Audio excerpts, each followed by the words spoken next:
Steve Gallair. Good morning. My name is Rosemary Collier and I'm the Assistant Secretary General with the Office of Public Works with responsibility for heritage and capital works delivery. And I'd like to welcome this morning members of the O'Connell family, friends of the summer school, public representatives, the Knight of Kerry, our distinguished guests and ladies and gentlemen here to Derrynane House. I'm really delighted to be here with you all. And to those who will join us online, I extend a very warm welcome on behalf of the Office of Public Works as we gather for the second day of the 2025 Daniel O'Connell Summer School at Derrynane House, the family home of the Liberator himself. And of course, 2025 is a very special year as it marks 250 years since O'Connell's birth in 1775. Firstly, he'll be with us later today, but I would like to extend a warm Céad Míle Fáilte to An Taoiseach, and he will deliver the Daniel O'Connell lecture this afternoon. His presence with us today marks the significance not only of this summer school, but of the legacy we are here to honour, a legacy that shaped the political, constitutional and moral foundations of modern Ireland.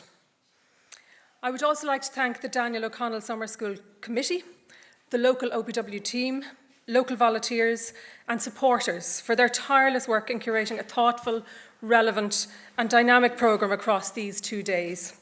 The OPW is delighted to work in partnership with you, animating O'Connell's rich legacy here at Derrynane and to support the school in every way that we can. This year's theme of honouring O'Connell's legacy resonates deeply with me as the person who has the privilege to lead the OPW's efforts to preserve Derrynane. This task has fallen on different shoulders over the 6 decades that we have cared for this property, and I am always struck by the deep impact Derrynane has on everyone who cares for it.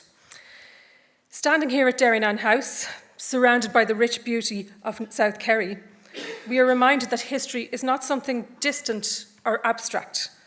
It is present, here in the stone and slate of this house, in the landscape that shaped O'Connell's imagination, and in the strong community values that continue to inspire life in Ireland today.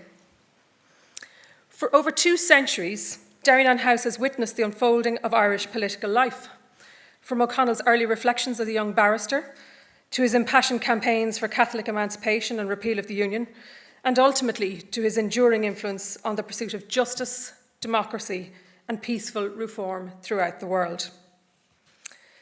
As many of you will know, the Office of Public Works has a long and proud history of managing and presenting Ireland's built heritage. Our missions as guardians of the nation's heritage and traditions is twofold: to protect, conserve and enhance our national monuments, historic properties and cultural landscapes, and to make them accessible to the public in meaningful, educational and engaging ways. And Derrynane House is a shining example of that mission in action. Each year, thousands of people come from all over the world to visit Derrynane. They come not only to learn about Daniel O'Connell, but to experience the powerful convergence of place, politics and purpose that shaped his life and work, and to experience, to quote O'Connell himself, the wildest and most stupendous scenery of nature. This wild landscape includes 1.5 kilometres of Atlantic coastline, a blue flag beach, naturalistic gardens with important rare plant collections, unique architecture and archaeology, and various walks and trails, rare protected wildlife habitats managed for conservation, and we do that with the support of the National Parks and Wildlife Service. The property was the first in Munster to be awarded a green flag, which is an international benchmark for the management of high quality and sustainable public parks and gardens, and also achieved Green Heritage accreditation in recent years. The landscape is rich in natural heritage, cultural heritage and beauty.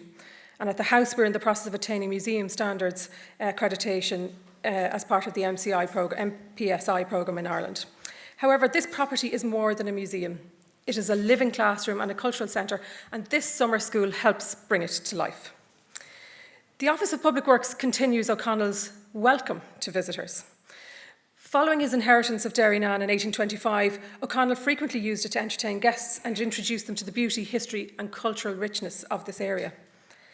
Catherine O'Connell published a travelogue in 1852 entitled Excursions in Ireland during 1844 and 1850, and with a visit to the late Daniel O'Connell MP, and gives a good sense of the experience of visiting the house in Daniel O'Connell's time.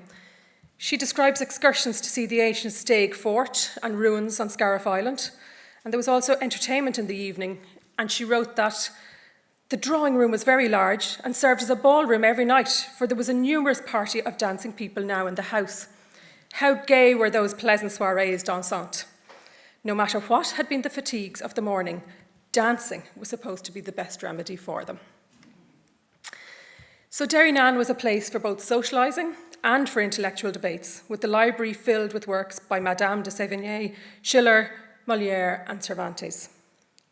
The OPW is particularly grateful to Christopher Fitzsimon, who's here with us today, a direct descendant who donated many of these volumes, along with a number of portraits, the most notable being the portrait of Ellen, which hangs on the staircase, and the portrait of Eiley in the drawing room, which was donated a few years ago. While O'Connell was clearly conversant with the major movements in European culture at the time, he retained a deep love of the Gaelic word he had grown up in. So this is the world that the OPW is committed to bringing to life for our visitors. We are always exploring enhancements to the visitor experience, expanding educational outreach, and continuing to ensure that Derrynane remains a cultural space for ideas for all people, just as it was in O'Connell's time. To mark this important year, the OPW has completed 3 special projects at Derrynane that are associated with O'Connell. So the Daniel O'Connell Heritage Trail showcases dance tunes, songs and spoken word that are associated with Connell, and they were material collected from around the South Kerry area by Peter Malarkey for the Beneath project. And this project is dedicated to collecting, preserving and promoting the rich musical and oral traditions of the Ivory Peninsula. The OPW is delighted to work with the Beneath project to deepen our visitors' understanding of the rich musical and oral traditions of the peninsula. We've also opened up the beautiful Meadow Walk, which follows a historic route described in a poem written by O'Connell's daughter, Ellen. Her poem illuminates an O'Connell who was not just a political leader, but a man of deep thought and faith, and had a deep love of Derrynane. Paddy Bush, and I'd like to say thanks to Paddy, was instrumental in progressing this project, and I'd like to thank him for all his efforts. The OPW has also restored a 7th century cashel, a ring fort in the grounds of Derrynane. What makes this cashel unique is how it was adapted and modified by the O'Connell family to serve a new purpose as a landscape feature within the O'Connell estate. And the merging of these 2 histories shows how Derrynane has adapted to its inhabitants over the centuries. Finally, we also repaired and conserved the historic sea wall at Derrynane. This wall was commenced by O'Connell himself in 1846, and according to his correspondence, the Board of Works funded the workers' wages for £400. I'm delighted to be able to say that the OPW is still contributing to the management and upkeep of Derrynane after almost 180 years. So the theme of this year's summer school, Honouring a Legacy, celebrating 250 years of the birth of Daniel O'Connell, could not be more timely given Daniel O'Connell's commitment to all human rights and to non-violence. This is the lasting legacy that this summer school explores and reflects, and the summer school is not merely a reflection on the past, it is an investment in the future as we reflect on the responsibilities we share as citizens. Over yesterday in Cahersiveen and again today in Derrynane, we have heard and will hear from historians, political leaders, community voices and international thinkers. What binds these diverse contributions together is a common purpose: to ask what kind of society we want to build and how the values of the past can inform our path forward. Before I conclude, I want to express once again, the OPW's great pride in hosting and supporting the summer school.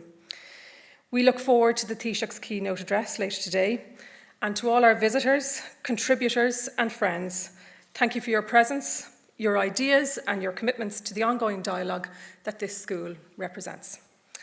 And to the memory of Daniel O'Connell, may his legacy continue to guide, challenge and inspire us in the years ahead. So to conclude then, I'm going to hand over now to Mary Lyne, and she's going to be taking charge of the morning session. Thank you very much.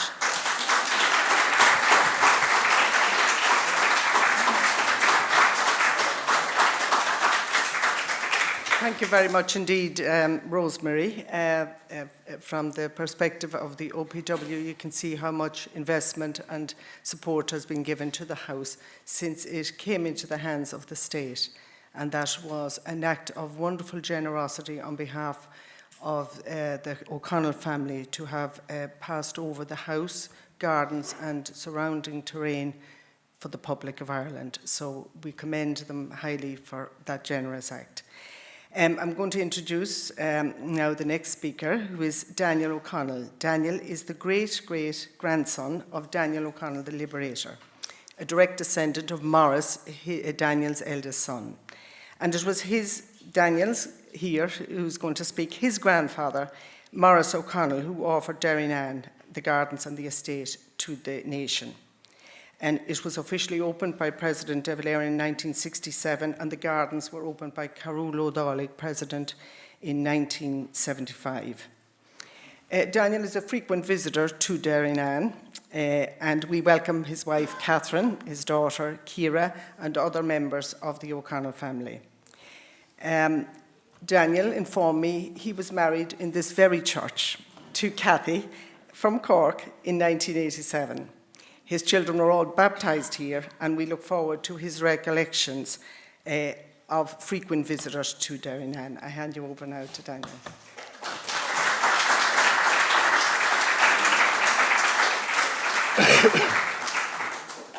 Thank you.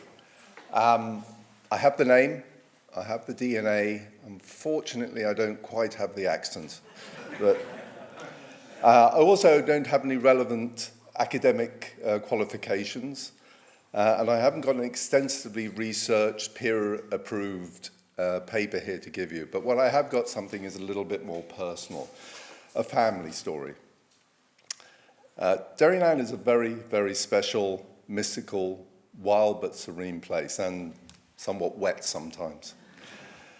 But it's been a mecca for several centuries of people coming to visit, both to see the house, to meet with Daniel, and subsequently to pay homage to his memory. But it's been more than a house. For generations, it's been a place for the generations of O'Connells.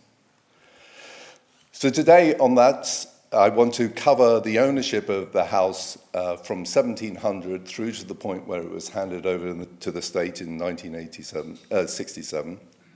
Along the way, I'm going to give you some stories, some history, some photographs from family connections, and also from two books, visitor books that we have that date back to 1897, and you can see one of the photographs on the presentation there. So to begin with a house back in the early 1700, it was built with the coming together of two great Kerry families. You had the O'Connells that were, as Maurice Brick told us yesterday, chased out of Ballycarberry Castle by the Cromwellian forces. And my particular branch of the O'Connells, after a short time in Loha, in 1700 came to settle in Derrynane. And Daniel Donald Moore, who was built a year later, born a year later in 1701, at the tender age of 17, decided to go and take a wife and went a wooing to Glenflesk near Killarney and asked for the hand from a very fearsome Donald Duff O'Donoghue of Mora Niduv O'Donoghue, who at the even tenderer age of 16, they got married in 1718. Now, Mora was a strong, intelligent, self-assured lady, traits that all O'Connell women since seem to have to this day. She was a very accomplished poet. She bore 22 children, yes, 22 children. Rumour has it she didn't see her feet till she was 40. But doing all of that, she also undertook the construction of the new house in Derrynane with slates. It was the first house in Derrynane to have slates. And here is the photograph. This goes back from the visitor books to about 1900. This is the old house that was first built here, first extended by Donald Moore in the 1720s. This house doesn't exist anymore, as you can imagine. But if you go out to the courtyard there are various flagstones that mark the front of where the house was. This was knocked down in the mid-1960s when the house was handed over because it was falling apart, it had wood rot.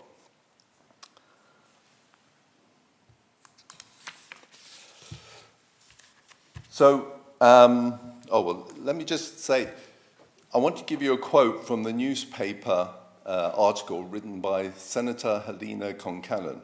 This was written in early 1900 in a publication called the Father Matthew Record by the Capuchins. And it really gives a really good feel for the house at that time. Though it resolutely turned its back to the sea and the sunshine, it must have been a delightful place. 3-story, picturesque with gables and dormer windows, and long rows of kitchens, outhouses, and servants' quarters bounding its tree-filled courtyard. It seemed to have resembled an old French gentilhommerie, the typical residence of the provincial French noblesse. Its parlours, cosy with panelling, had deep embraziered windows on whose wainscoted seat a certain grandson of Moore and Idouve was to one day sit cross-legged through enchanted hours absorbed with Captain Cook's travels. And of course, that was Daniel O'Connell himself. So Mora was a very formidable but very much loved person in the area. The son of Donald Moore and Mora, the second son, was Maurice Huntingcap O'Connell. And he built a very thriving import-export business that had a fairly flexible interpretation of British customs and excise laws. Again, from Senator Concannon, Derrynane was a busy mart of commerce, whence the wools and hides and butter and flannels and linens of Ireland were shipped, and the wines of Spain and France and the sugars and rums of the West Indies and even the teas of distant China were landed, and the conditions in which it had been carried on, in view of the nefarious commercial restrictions imposed by England, demanded an extensive network of personnel to work it. So you create this sort of atmosphere of Derrynane being a big house, lots of visitors, working the land and the farms around, but also this fantastic import-export business, and it's the perfect place for doing such smuggling. And that's a picture of Maurice Huntingcap. Now, Maurice married Mary Cantillon, but they couldn't have children. And so it fell upon his younger brother Morgan, who had set up shop in Curran on the other side of Carsavine. And he had set up a shop. It was another import-export business. And it fell upon him to provide the next heir to Derrynane, namely Daniel O'Connell. And now Daniel risked everything because his uncle Maurice did not want him to marry Mary O'Connell. Mary O'Connell did not have the dowry that he thought was sufficient to bring along. But Daniel loved Mary. It was love at first sight, and he could not marry her. So he took the risk and married her. And after a bit of toing and froing, I think Maurice gave in, and yes, he inherited Derrynane in 1825, when Maurice died at the age of 97. Far too late from Daniel's point of view, and he was deeply in debt at the time, but this helped significantly. Daniel at the time was at the height of his popularity and influence, but he died in 1847, and then his house passed to his eldest son, Maurice. Maurice, unfortunately, died 7 years later, so only inherited it for 7 years. And then it passed to his eldest son, Daniel, or Deaf Dan O'Connell. And he held the house for the next 66 years. Here is a very early photograph of Deaf Dan holding one of the pistols that O'Connell used to shoot D'Estaire in the duel. And he shot him in the leg, and of course, D'Estaire eventually died from those wounds. So it's a lovely old photograph of Deaf Dan and his pistols. He married Isabella, And unfortunately, Isabella died in 1904, aged 62 years, and Deaf Dan kept going for the next 16 years to 1919.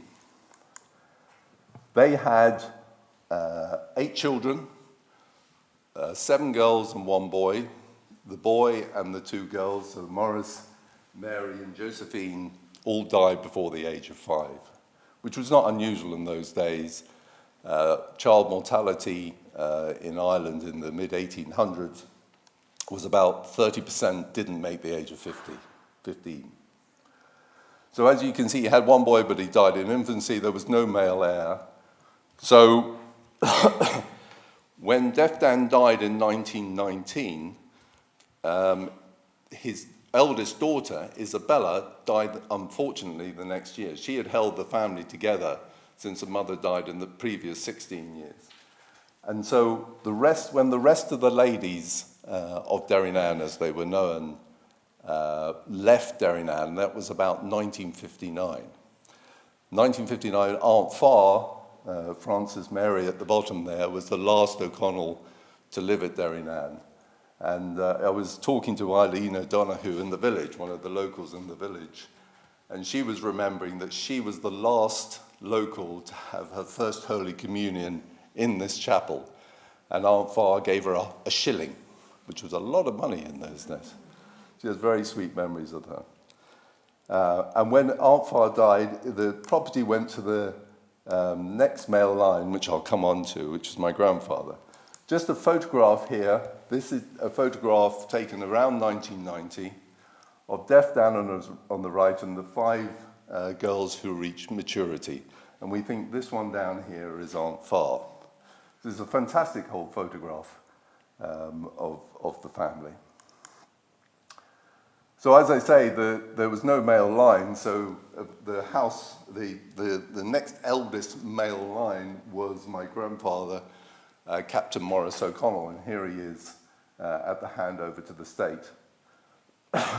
Now, he, after much deliberation, many committee meetings, and after lots of offers from hotel chains, etc., the family decided it was best that the house was handed over to the state. And a very good decision, we all think that was. And this is a picture of the family at those times taken when at the state opening. Now, the state was opened to the Longfellow or Eamon de Valera. And I put this photograph up because I think it's quite evocative photograph, because a lot of people in this room will know some of these people and the thing, and I just want to go through that. On the front left there is Captain Morris and my grandmother Emily. Behind them is Professor Morris O'Connell and his wife Betty McCann. Now, Professor Morris was a history professor in Fordham University in New York, and he also authored the 8 volumes of the correspondence of Daniel O'Connell, and he started the first Daniel O'Connell summer school, a precursor of this one, back in the 1980s, and he ran that. Well, I say he ran that, but it's actually ran by a lady called Mary Healy. Now, you will know Mary Healy as Mary O'Connor, who now is helping Morris write this, but Mary used to run that, the precursor of the summer school, and of course, Morris picked up the cudgel and started running this summer school in, I think, 2011. Next in line is my Auntie Dickie, Ricarda, and the 2 of her children are sitting here, Emily and Johnny. Next in line is my mother, Dr. Una O'Connell, and standing next to her is Dr. Dan, my father. And then behind them is Dr. Geoffrey O'Connell, the youngest of this group. Finally, most importantly, on the right-hand side is Father John O'Connell, who was the eldest of the family. We knew him as Uncle Jack, and he was by far the most popular uncle we had, on account that every time he came to visit, he wouldn't bring you 1 Milky Bar, he'd bring you a whole box of Milky Bars. And I remember him coming to our house in Wimbledon My brother and sister are away at school, and so I got the whole box, which I promptly took up to my bedroom and ate in one sitting, and was violently sick. I remember it distinctly. But Uncle Jack was very, very popular. The house had become very financially burdensome, and that's one of the reasons the O'Connell family, we couldn't afford to keep the house going. We didn't want it to go as a commercial operation, and that's why it was handed over to the state. I just want to, because I've got command of the microphone right now, I just want to complete my personal relationship with this wonderful chapel. As was said earlier, as Mary said earlier, I met Kathy here in the black shop at 1 o'clock in the morning in 1977. I managed to persuade her to marry me 10 years later in 1987. We got married in here. We christened our 3 children, Jack, Michael, and Kira here. Kira May made her first Holy Communion here. My mother's Requiem Mass we had. And then last year, my middle son, Michael, married Laura Isabel Branger in this chapel. And most important of all, and the whole reason I'm making this whole presentation, 2 years ago, Kathy and I christened our grandson, Daniel Joseph. And, oh yes, and his parents came as well.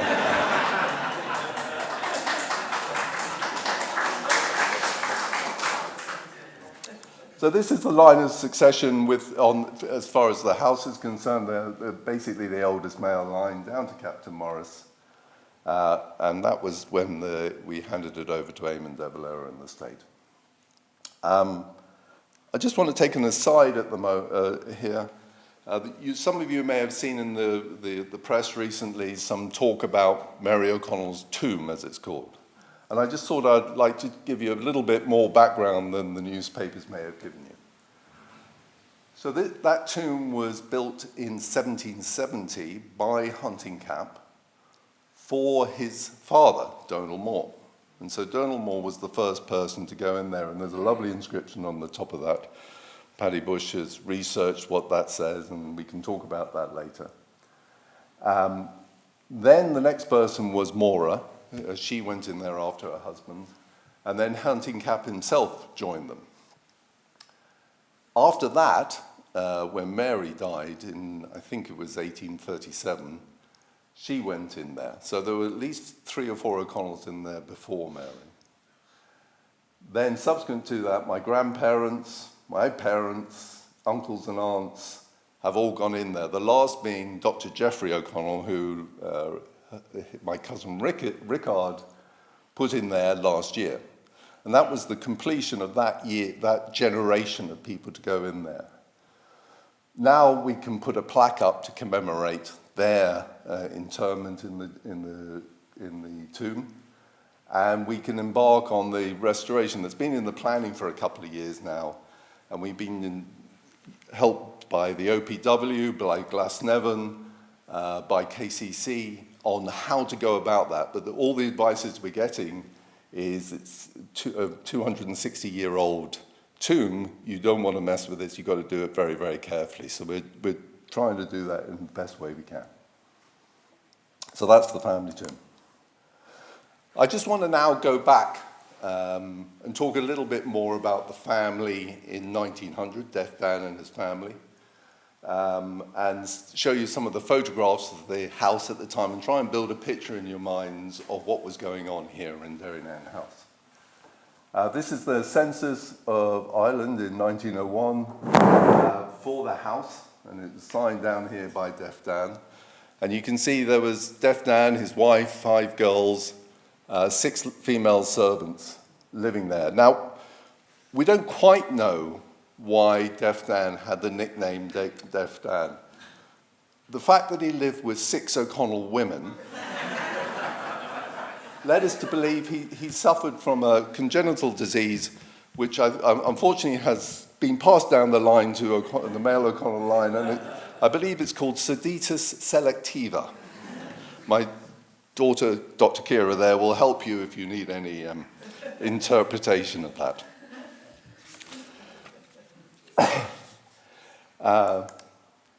Here again is that photograph of the girls and Derrynane.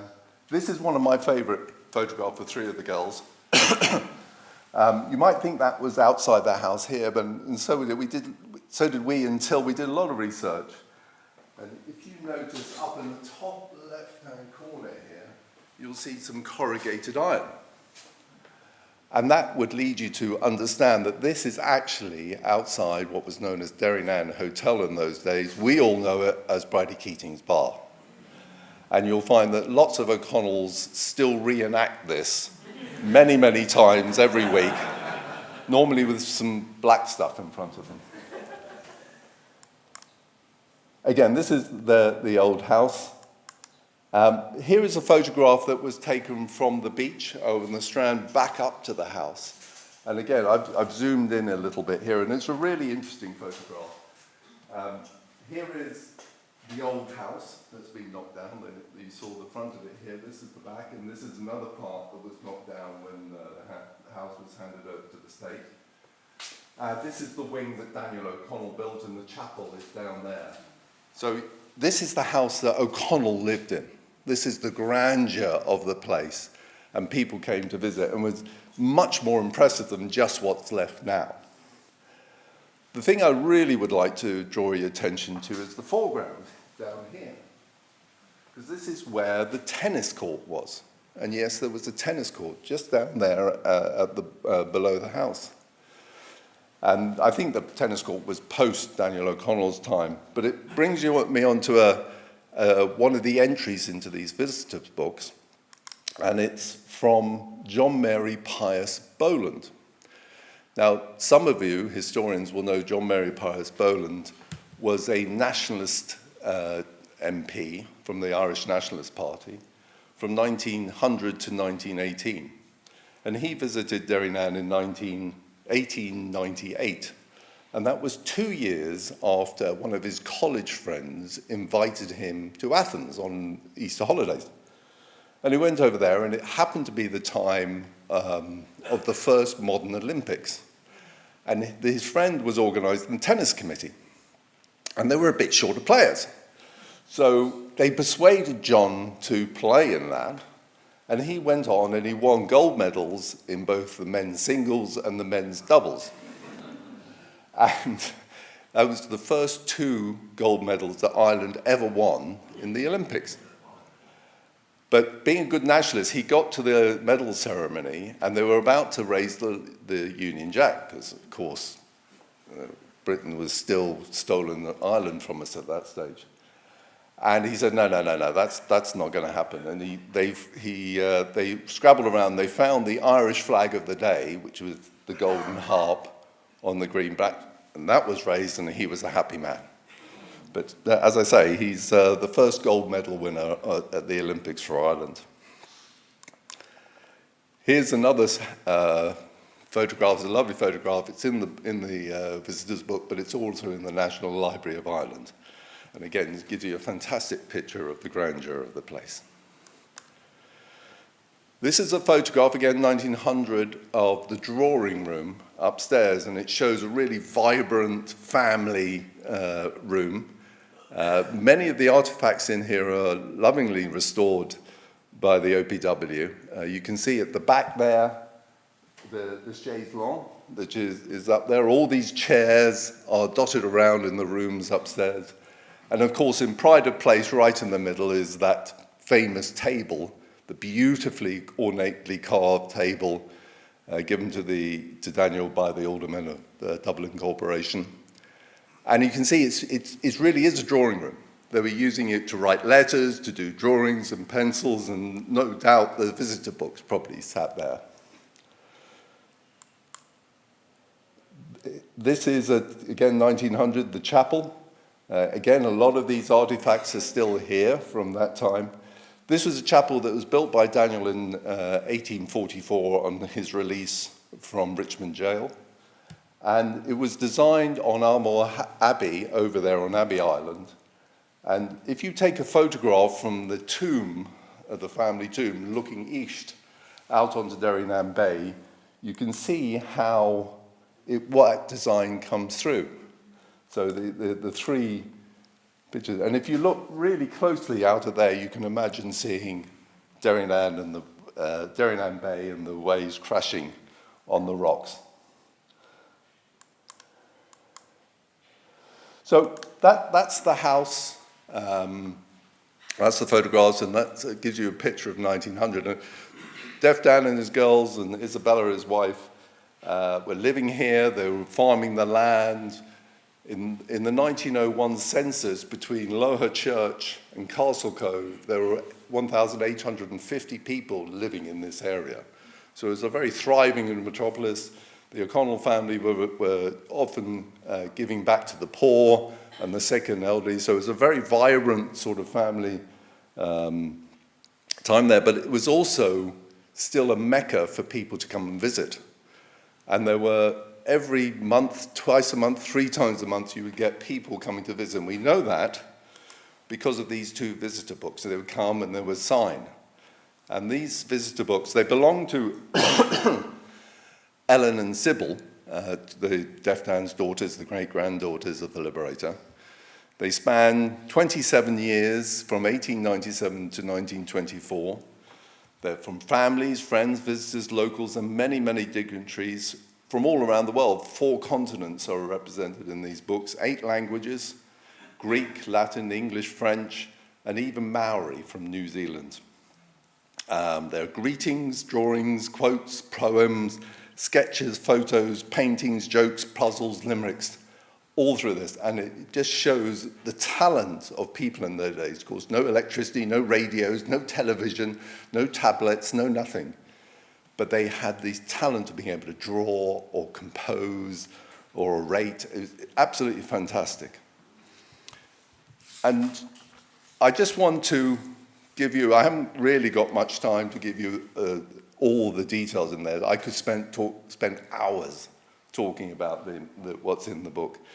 So I've just selected 2 or 3 things which really evoke some real strong emotions for me.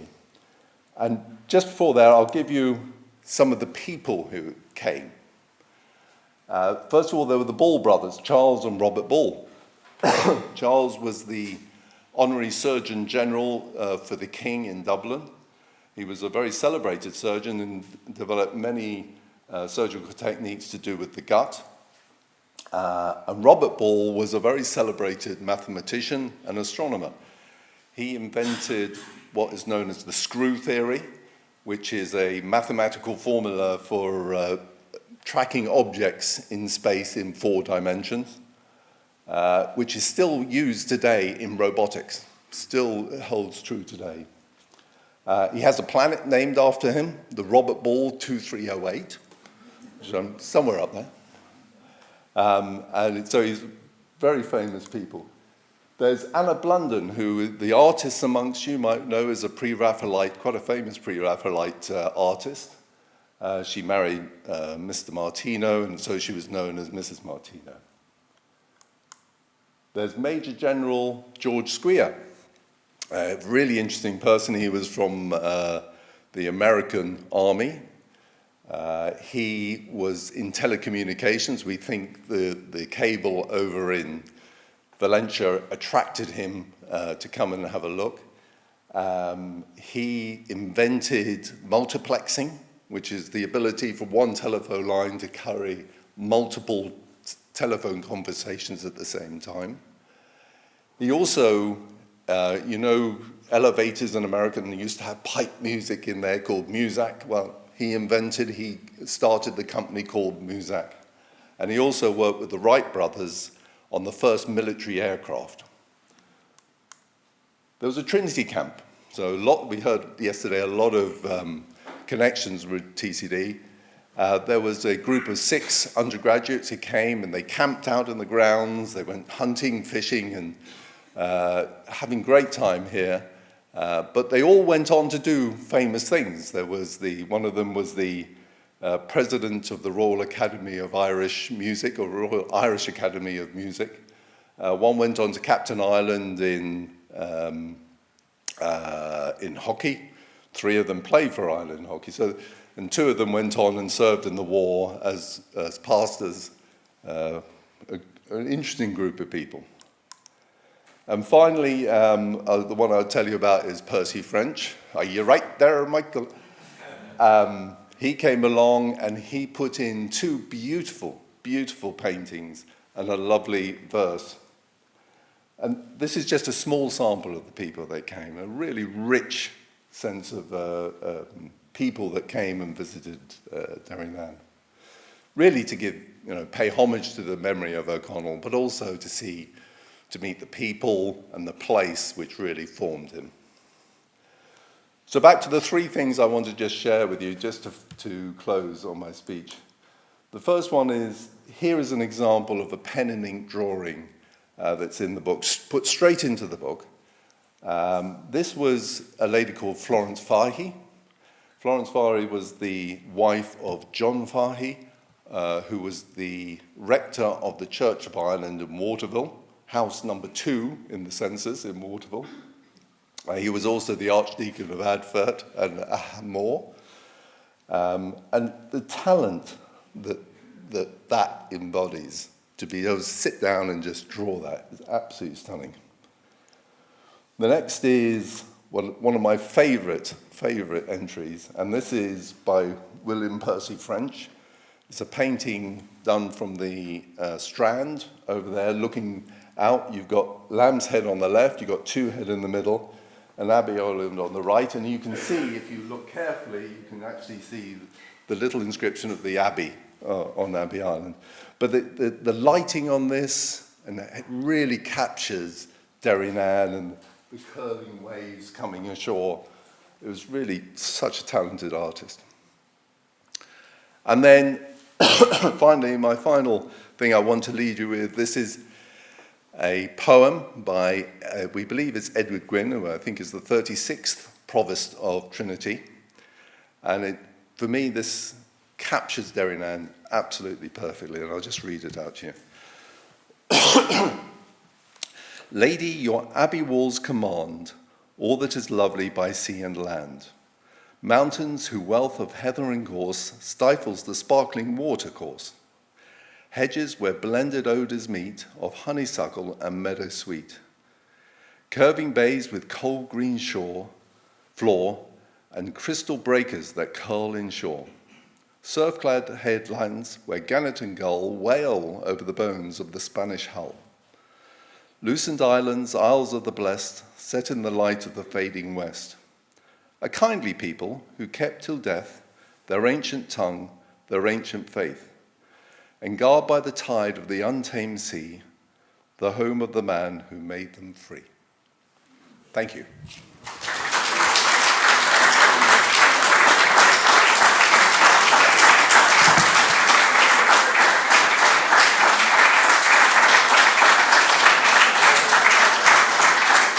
Thank you very much, Daniel. That was a great talk on your personal memories and your family, and bringing us from Daniel O'Connell to the present day.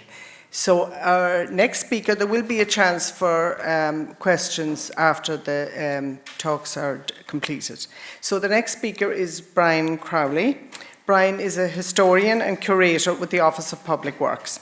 He works in Kilmainham Jail and the Pearse Museum in Dublin. He has overseen and managed the reinterpretation of the collection of artefacts here in Derrynane in recent years. He'll talk about some of the important artefacts relating to Daniel O'Connell. And I myself, just to say, I was a guide here and spent 5 very happy summers working and helping visitors to the area understand the importance of Daniel O'Connell. So Brian will speak next. Thank you, Brian.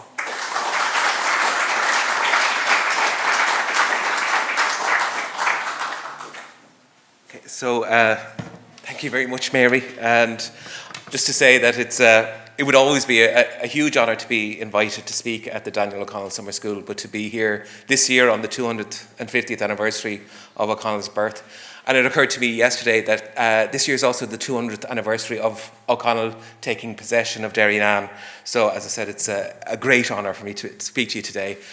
Murray suggested that I would do something looking, I suppose, at the material culture associated with Daniel O'Connell and the collection here. And I immediately started to think about O'Connell's imprisonment in Richmond Bridewell in 1844 in the wake of the year of repeal. Because more than any other event in O'Connell's life, it is probably the most represented in the collection here in Derrynane. But interestingly, if you go to the National Library, the National Museum, the National Gallery, similarly you get amazing and eclectic material culture associated with this moment. As Mary mentioned, my main job is in Kilmainham Jail, and I'm particularly fascinated with the material culture of political imprisonment. And what's really interesting about that material culture is, I think the reason it's so rich is you have people who are generally very much aware that they're in the middle of a historically significant moment at the time. And they also often have the time and the means to not only reflect upon that, but also to document it and archive it. And of course, I also knew that I'd probably be talking in the chapel here, which, as Daniel mentioned, was built in 1840 following O'Connell's release, in gratitude for his release from Richmond Bridewell. I suppose the other thing to say in relation to the material culture of his imprisonment is I would argue that O'Connell and his movement have a very sophisticated and nuanced understanding of the power of material culture and are really able to deploy that. And if you look at, I suppose, the year that led to O'Connell's imprisonment in 1843, the year of repeal, these monster meetings are, in a very fundamental way, they're physical demonstrations by, amassing these thousands, sometimes mentioned in millions, people in particular places to demonstrate the popular demand for the repeal of the Act of Union. But you also see it in the choice of the locations for many of these meetings. So places like the Hill of Tara, Mullaghmast, Clontarf, all places which are very resonant in terms of Irish history.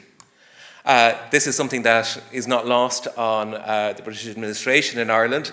They knew exactly how significant Tara was, and it occurred to me recently that also in the drawing rooms of England they knew the history and the symbolic importance of Tara, thanks to Thomas Moore's very popular The Harp That Once Through Tara's Halls. And you can see that they are his critics are very concerned about Daniel O'Connell and maybe his, as I said, the royal significance of Tara.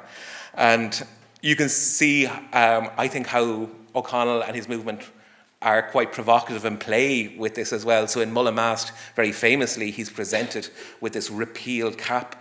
Is it a cap or is it a crown? And what's interesting is it's kind of both, and it depends on when you're talking to him.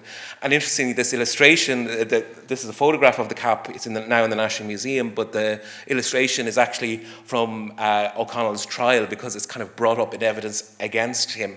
And I said, I think he's being very provocative about, what it means. If you look, just prior to his imprisonment, he laid the foundation stone for St. James's Church on James's Street in Dublin. And if you look at the depiction of Daniel O'Connell at the door, at the entrance to that church, I think it's definitely in crown mode at that point. But as I said, following the cancellation of the Clontarf meeting, O'Connell and many of his followers were charged with conspiracy, and his trial took place between January and February of 1844, and O'Connell did what he had done throughout his career. He turns this into a moment of political theatre. He is charged initially there are 9 of them. 2 of the priests who are charged, eventually one dies and the other one is released after the trial.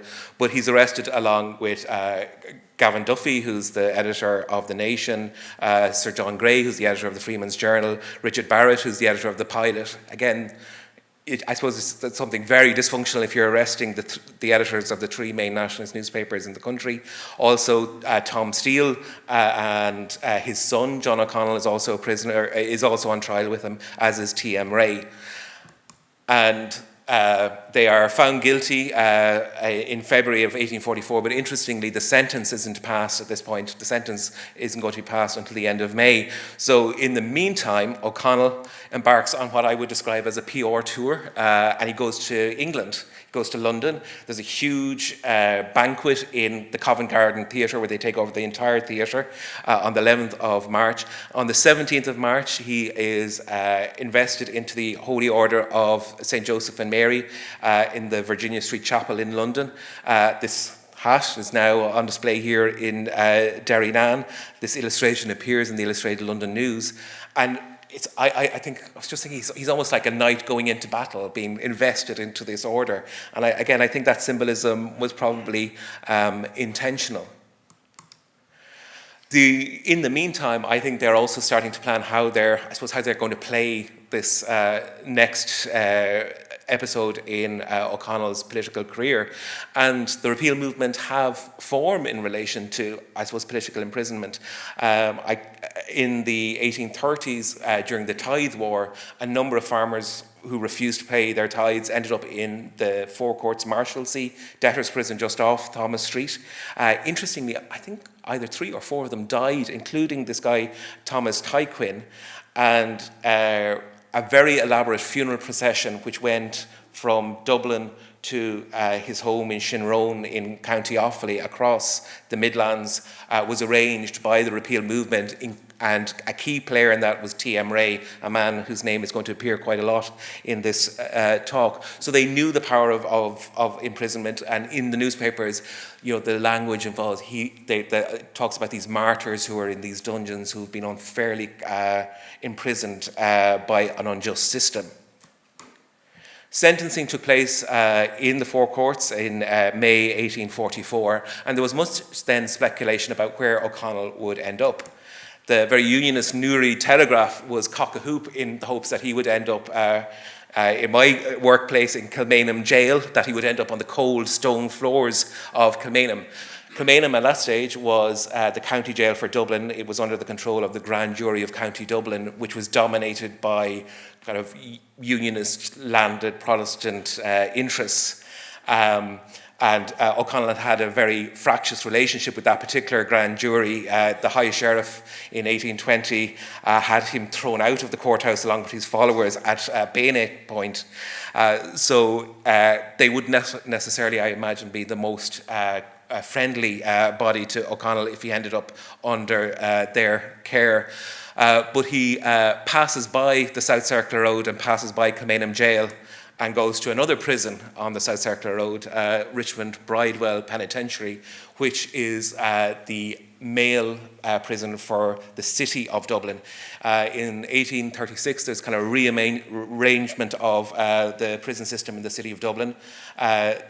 The old National Penitentiary in Grange Gorman becomes the first all-female prison in Great Britain or Ireland.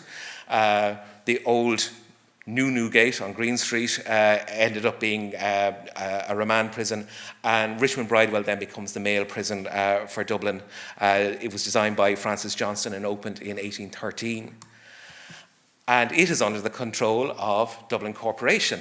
And thanks to the Municipal Reform Act, Daniel O'Connell in 1841 had managed to become Lord Mayor of Dublin, and his movement had very much, taken control of Dublin Corporation. So they're running the prison in which he and his followers are going to be spend the next few months. So let's just say things become very comfortable for them within the prison. So for those of you, you might actually be familiar with Richmond Bridewell. It later became a military barracks. It's now Griffith College. And in this Ordnance Survey map, you can see Johnston's original prison from 1813 is the square block built around a series of quadrangles. Johnston, although he designed 2 prisons in Dublin, wasn't very much on the cutting edge of prison design. And in 1836, you can see this radial, much more modern extension added. The part that O'Connell and his followers would have occupied, and just E here is the entrance, so the South Circular Road is there. If you look at that central spine there, the place marked G here, those are the governor's quarters, because the governor and the deputy governor were given permission to sublet their official apartments to O'Connell and his followers. They also gave them use of, you can see there, the Governor's Gardens, which is now the site of the National Stadium. That was also given over for the use of these very important prisoners. So this is Thomas Purdon, who was the Deputy Governor. Or it was the Governor of the Bridewell. His deputy was a Mr. Cooper, and again, very friendly and supportive of O'Connell and his movement.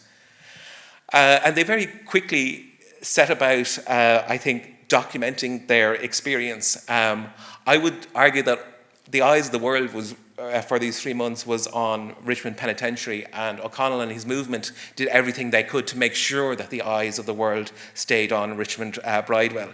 So T.M. Ray, this secretary of the repeal movement and a prisoner with O'Connell, he commissions a guy called Henry O'Neill, who was a member of the movement, and he was an artist and an antiquarian who specialised in buildings, to do a series of paintings of their quarters. So here we're looking kind of north. This is the back of that front block, and this shows the governor's quarters.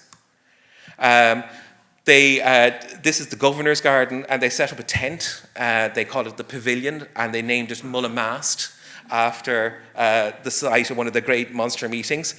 So hello to everybody who's who's attending here, who's out in the tent. And I think from now on, the summer school should refer to the marquee outside as Mullamast. Not to be outdone, in the Deputy Governor's Garden, there was a kind of a mound, a viewing area, and that became known as Tara Hill. And this is very whimsical, but it's a way of like saying, we're still, the year of repeal has not ended. It's keeping these names and these great triumphs of the year before in the public eye, because these are reported in the newspapers and are shown to the many, many visitors who come to the place. You can see here the private chapel that's set up for O'Connell and the Catholic prisoners, so Ray and Steele and his son John. It seems to be a communal drawing room. And then there's also a dining room, which is very, very important. According to Duffy, there was never less than 30 people for dinner between prisoners and guests. You can see O'Connell here, and look what he's wearing. Is he wearing a cap? Is he wearing a crown? Nobody knows. And according to Duffy, during the day, because they had business to do, like they were still running their newspapers, the editors, they still had a lot to do, but they used to come together, he said, in the evening for these very communal moments. This is O'Connell's bedroom. These are the bedrooms and sitting rooms of some of the other prisoners of Gray, Duffy and Steele.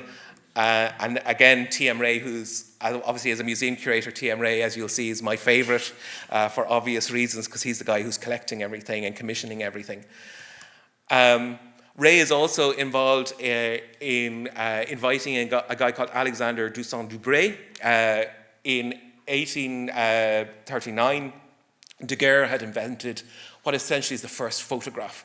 And Dubré had got the franchise for Ireland. He set up a glass studio on top, probably of where the Ambassador Theatre is now, in the Rotunda as part of that complex. And he came and set up a studio in the prison to photograph the prisoners. So here we get the only surviving photograph of Daniel O'Connell, which is an amazing thing, because I think we always imagine him as a portrait, as someone in canvas or in engravings. And look what he's wearing. Again, the repeal cap. And again, I think for Dubré, this is a publicity exercise as well. So here are the editors, and here then are the members, including John O'Connell from Derrynane. And these photographs, again, these end up with T.M. Ray, and it's through his daughter that they now are in the National Gallery. T.M. Ray also goes around, so again, on display here in Derrynane, you'll see the soap dish that O'Connell had in Richmond Bridewell, as well as his toothbrush holder. And we know this because if you look inside the lid, he very carefully, with a pen, inscribes the story of these objects. Similarly, he does the same thing here with these drinking glasses that are used at dinners in Richmond. There's more traditional portraits. Duffy said that mentions Nicholas Joseph Crowley, no relation, unfortunately, who he said set up a studio to do a portrait of O'Connell in the prison. Duffy says it's a very flattering portrait. I think it is. And he said that this portrait by Carrick is a much more accurate image of O'Connell. And yesterday there was much discussion of O'Connell's vanity, which I think is real, but he actually commissions an engravings to be done of this portrait. And these engravings, as you can see in this newspaper advertisement, are sent out to corporations around the country. He also sends their letters from Richmond accompanying copies of this engraving. So this is the image of himself that he sends out to the world. Again, somewhat regal behaviour. Fergus O'Farrell said that what's interesting is that there's no kind of symbolism in this, but you can actually see he's got his repeal button on. And again, it is a good portrait because I think it does show that O'Connell, he's 68 when he enters, he turns 69 during his imprisonment. His health is also not all it could be at the time. His family also come into the Bridewell with him. So obviously John is a prisoner in the jail. John is joined by his wife Elizabeth and their children. Ellen Fitzsimons, his daughter, acts as hostess, as does Betsy French, as she was at that stage. This is her as a young girl. And we also have Eliza's scrapbook, which again she gets everyone to sign on the 5th of September, the day news of their release arrives. So this scrapbook consists of the kind of things you'd expect in a lady's scrapbook from this period, but also there's images of Derrynane and, of course, her famous father-in-law. Daniel O'Connell Jr., this is a prayer book that his father gave him while he was a prisoner in Richmond Bridewell on Daniel's own birthday on the 6th of August. This is Daniel and his mother. And Daniel Jr. used to go every week to Conciliation Hall, to meetings of the repeal movement, to give a report on how his father and the other prisoners were doing. And, he becomes, I suppose, the voice of his father. We see the portrait of Mary O'Connell. She had died in 1836. And while O'Connell is in Richmond, he becomes infatuated by a young woman, Rose MacDowell. It's a great embarrassment, I think, to the movement and to his family. Rose, I think he kind of meets her through his granddaughters, and she is young enough to be his granddaughter. She's also a Presbyterian. And news of this leaks out to the newspapers. And again, I think it shows the significance of the fact that he's in prison. I think maybe is one of the reasons that people become a bit more aware of, I suppose, this infatuation. I think luckily for his family and the movement, Rose MacDowell is determined to have nothing to do with it. And to quote Taylor Swift, she removes herself from the narrative. Duffy also says that John O'Connell was the master of revels. He organised a production of Julius Caesar. They couldn't get a Cassius, so they had to get a cousin, Maurice Lyme, to come in to play Cassius. I would argue that maybe Duffy mentions this because maybe a few years later he plays Cassius to William Smith O'Brien's Brutus when they kind of turn on the old leader, Daniel O'Connell. There's also endless visitors, so many visitors, you can see them here queuing outside the jail, that they issue rules for visiting. So gentlemen have to present their card. Ladies, you'll be glad to hear, do not have to wait if they come to visit. I think Mondays and Wednesdays, there are no visitors allowed, and I think it's only after lunchtime on Sunday. And again, here in Derrynane in the collection, we have a glove worn by a woman called A.M. Bentley when she visited in July. But again, it shows, I suppose, how the visitors know that this is a really historically significant event that they are now part of. And I just really wanted to mention this story in particular. So long before the O'Donovan brothers of Skibbereen, you had the Blennerhassett boys from Blennerville, Roland and Ammerberg. Along with 3 other teenage boys, they snuck from their bedrooms on the 29th of June. They borrowed their father's boat, the Colleen Das. They sailed from Blennerville out into the Atlantic, around Kerry Head, up into Limerick. It's at that point they send a message home, something like, "Ma'am, I won't be home for my tea." They sail up the Shannon, up to Shannon Harbour, across the Grand Canal, and presumably arrive up at the back of Richmond Bridewell and are invited in on the 10th of July and entertained by O'Connell. There are also deputations from Irish corporations. So basically every major town and city corporation outside of Ulster would seem turn up on the 13th of June. And again, this shows how subversive they are in terms of imprisonment, because imprisonment is about punishment, it's about placing shame on the prisoner. And here you have these prisoners who are being, I suppose, feted by the leaders of local government all around the country. And again, in terms of how the movement portray it, they do portray them as, they talk about them as victims, they are martyrs, they are unjust captives in this dungeon, but they also emphasize the luxury, the food, the comfort, because again, that's really subversive as well, because what they are saying to the British administration is, you can rig a justice system to put these men in prison. You can hold them captive, but you can't punish them because we won't let you punish them. Any areas in which we have control, we will subvert your intentions. So as I said, in some ways, they're really bigging up how comfortable and how ridiculous this situation is, that you have, as I said, these mayors visiting them. There are also lots of meetings, protest meetings, demonstrations all around the country. This one relates to St. Patrick's Ward. They have one in Pleasant Street, which is just a few streets away from where O'Connell is held. And then, of course, the presents. So today, we saw it in Daniel's presentation just before me. This table is given by the Linen Hall Ward. And again, full of symbolism. It's made from an Irish oak, one piece. You have the Irish hound, the symbol of the O'Connell as a Gaelic chieftain. You have the deer's hoof there, the symbol of the O'Connells. Even more provocative, is it a chair or is it a crown? This birthday present given to Daniel O'Connell. And look what's at the front. Again, is it a cap or is it a crown?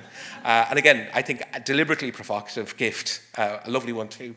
So you have this gold cross made from Irish Wicklow gold by the Christian Doctrine confraternities. Daunt talks about that they were given fruit and flowers, 2 monster cakes, whatever they are. Mr. Scribber of Westmoreland Street gives them, each one of them, a musical box, and apparently they try and play them all at the same time, just to see what that would sound like. Prison can be very boring as well, in fairness.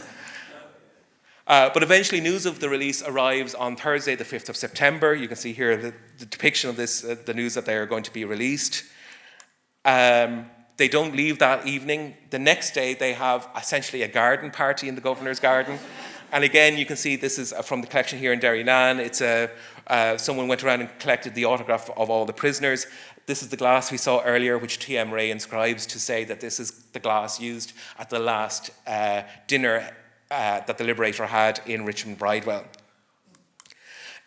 He walks home then, because it's quite near, he walks home to Merrion Square and again addresses the crowd from the balcony in Merrion Square. And you can see again, this is from the National Library, but it came from T.M. Ray. And he returns the next day and they have a mass of celebration that they're about to be released. There's a slight delay in him leaving because they're waiting for this. The car, the chariot, now on display here in Derrynane, that he is going to use to make his final departure from Richmond Bridewell. And then there's this huge procession. So they head down the South Circular Road, passing Kilmainham Jail, waving, no doubt, saying, didn't go there. They go to the forecourts where he had been sentenced to say, ha-ha. And then he ends up here in College Green, and again, referring to the stamp controversy, no sign of an antenna. But very symbolically, O'Connell points at College Green. He's on this chariot with his chaplain, Father Miley, John O'Connell, his son, and 6 of his grandchildren who are dressed in green satin with white ostrich feathers in their hats. There's also, as you can see, a harpist playing as they go along. So just yet another one. And again, this chariot, it's kind of ridiculous, it's kind of camp, it's kind of pompous, but I think in terms of, if you look at what this movement is trying to do, they're trying to challenge the power of the British Empire, and these colonial regimes work through the power of pomp and ceremony. They are past masters at that. And as we said, Ireland at this stage is an incredibly poor country, a country whose since the Tudor conquest, whose culture and civilization have been decimated. So I think what the movement are trying to do here is saying, we can meet this pomp and ceremony. The empire does not have, I suppose, a monopoly on this kind of thing, that we are a powerful people ourselves, and we can do just as grand and spectacular events as the grand kind of levees and military band marches that people would have been familiar with. I suppose there's a kind of a melancholy coda to this story. Just over 2 years later, O'Connell, in 1847, O'Connell dies in Genoa, and when his funeral takes place, the empty carriage is part of the funeral cortege. This is Merrion Square, and then again, very poignantly, it goes to the Parliament House on College Green, where O'Connell had hoped to return an Irish Parliament as part of the repeal movement. But the other thing, just in terms of the longer legacy of that, within a few years, the Young Islander movement, who kind of split off from O'Connell and challenged O'Connell, they have their rebellion in 1848. They are imprisoned themselves. Briefly for a while anyway, in Richmond Bridewell, but also in Kilmainham Jail. And interestingly, the Illustrated London News reporting on this said that crowds of people were going out to Kilmainham to gaze up at the room where William Smith O'Brien was being held. And I think what you see, certainly from O'Connell on, that the prison becomes central to the political narrative of Ireland, both for constitutionalists, for the Land League and Parnell, but also for Irish revolutionaries. And I think, the idea of prison and the subversion of imprisonment really begins and owes so much to Daniel O'Connell. So that's it for me, so thank you very much.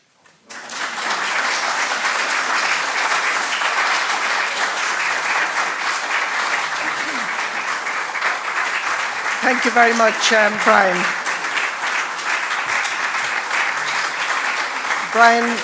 Brian brought us through the trials and tribulations of Daniel, so we thank you very much, Brian.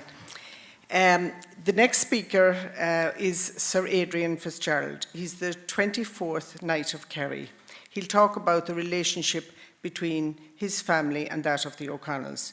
He has spent many years studying, compiling and publishing letters of his ancestors, and has yesterday launched 2 volumes on disillusioned unionist, rejected emancipationist.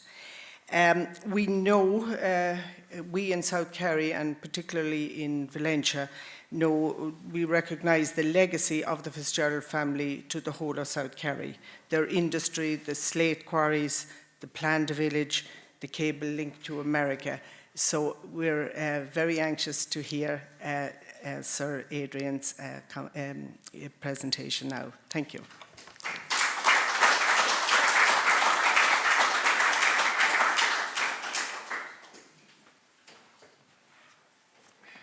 Well, thank you very much for that very generous introduction. And it's a great honour for me to be involved in this first session this Saturday, because those 2 brilliant addresses you had to begin with are going to be very difficult to follow. My only qualification for being here really is that I'm a descendant of Maurice Fitzgerald. And I want to really just outline the roller coaster experience that these 2 men, the great O'Connell and Maurice Fitzgerald, had over most of their adult lives. Maurice Fitzgerald was an exact contemporary of the Liberator. Maurice was born on the 29th of December 1772, and Daniel on the 6th of August 1775.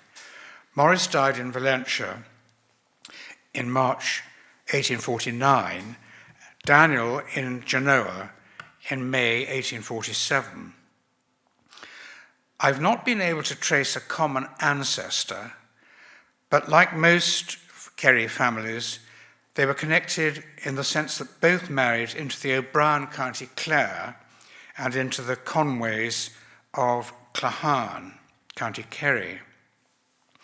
In background, both families would have been in and out of rebellion against the English in the 1500s.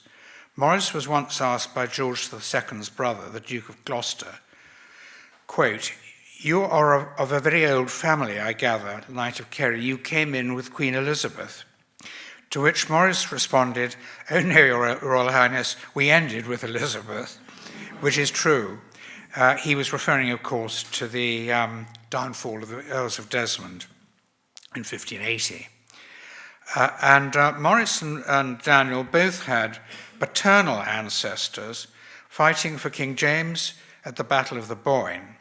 Both families managed to survive the ravages of the penal laws, the Fitzgeralds by contracting a Protestant marriage in 1708, after most of the more aggressive penal laws had been introduced, and when Protestants really had to make quite serious decisions about whether to grin and bear the restrictions against them or to give in, and I'm afraid my family gave in at that point.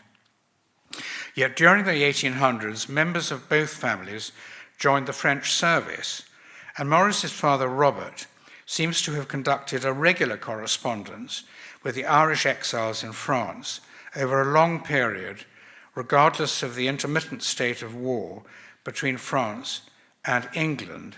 And once again, the names of the O'Briens and the Conways crop up in that lengthy correspondence, as also the family of McElligot's from Ballymacalligot outside Tralee. But by the end of the 18th century, a clear difference of outlook can be discerned between the two families. One now decidedly Protestant ascendancy, the other recusant Catholic, and still at least partly prescribed. This can perhaps best be symbolized by the fact that in 1787, Maurice was writing home to Ireland from Harrow School in England, while in 1790, Daniel was heading for France to Dr. Stapleton's school in Saint-Omer for a continental education. Incidentally, it is amusing to note that Daniel was at this stage, and not for the first time, complaining of shortage of cash. His guardian hunting cap was allowing him a rather measly pocket money of 12 shillings a year. Maurice's guardian, on the other hand, later Judge Robert Day, had fixed on the princely sum for him of 15 guineas a year.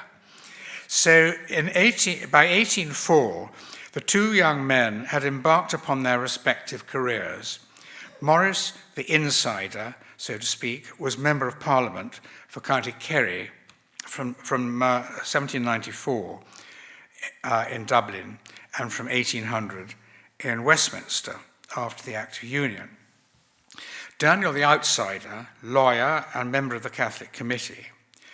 For the following 25 years, they collaborated very closely with each other in pursuit of Catholic emancipation. Maurice promoted Daniel's Catholic claims in the Parliament in London, while Daniel supported Maurice's candidature at successive elections in County Kerry. Then came a bitter and protracted row. Once emancipation had been achieved, and Daniel had himself been elected to Westminster, he turned his attention to the support of parliamentary reform and the promotion, more importantly, of the repeal of the Union. Neither cause had any attraction for Maurice. Maurice, bluntly, had really, as they say in England, crossed the floor. He'd been a Whig, and to all intents and purposes, he now became a Tory. So Daniel withdrew his support, and by 1831, Maurice was out of Parliament for good. One final and fierce election campaign was fought between Maurice and the O'Connell family in 1835.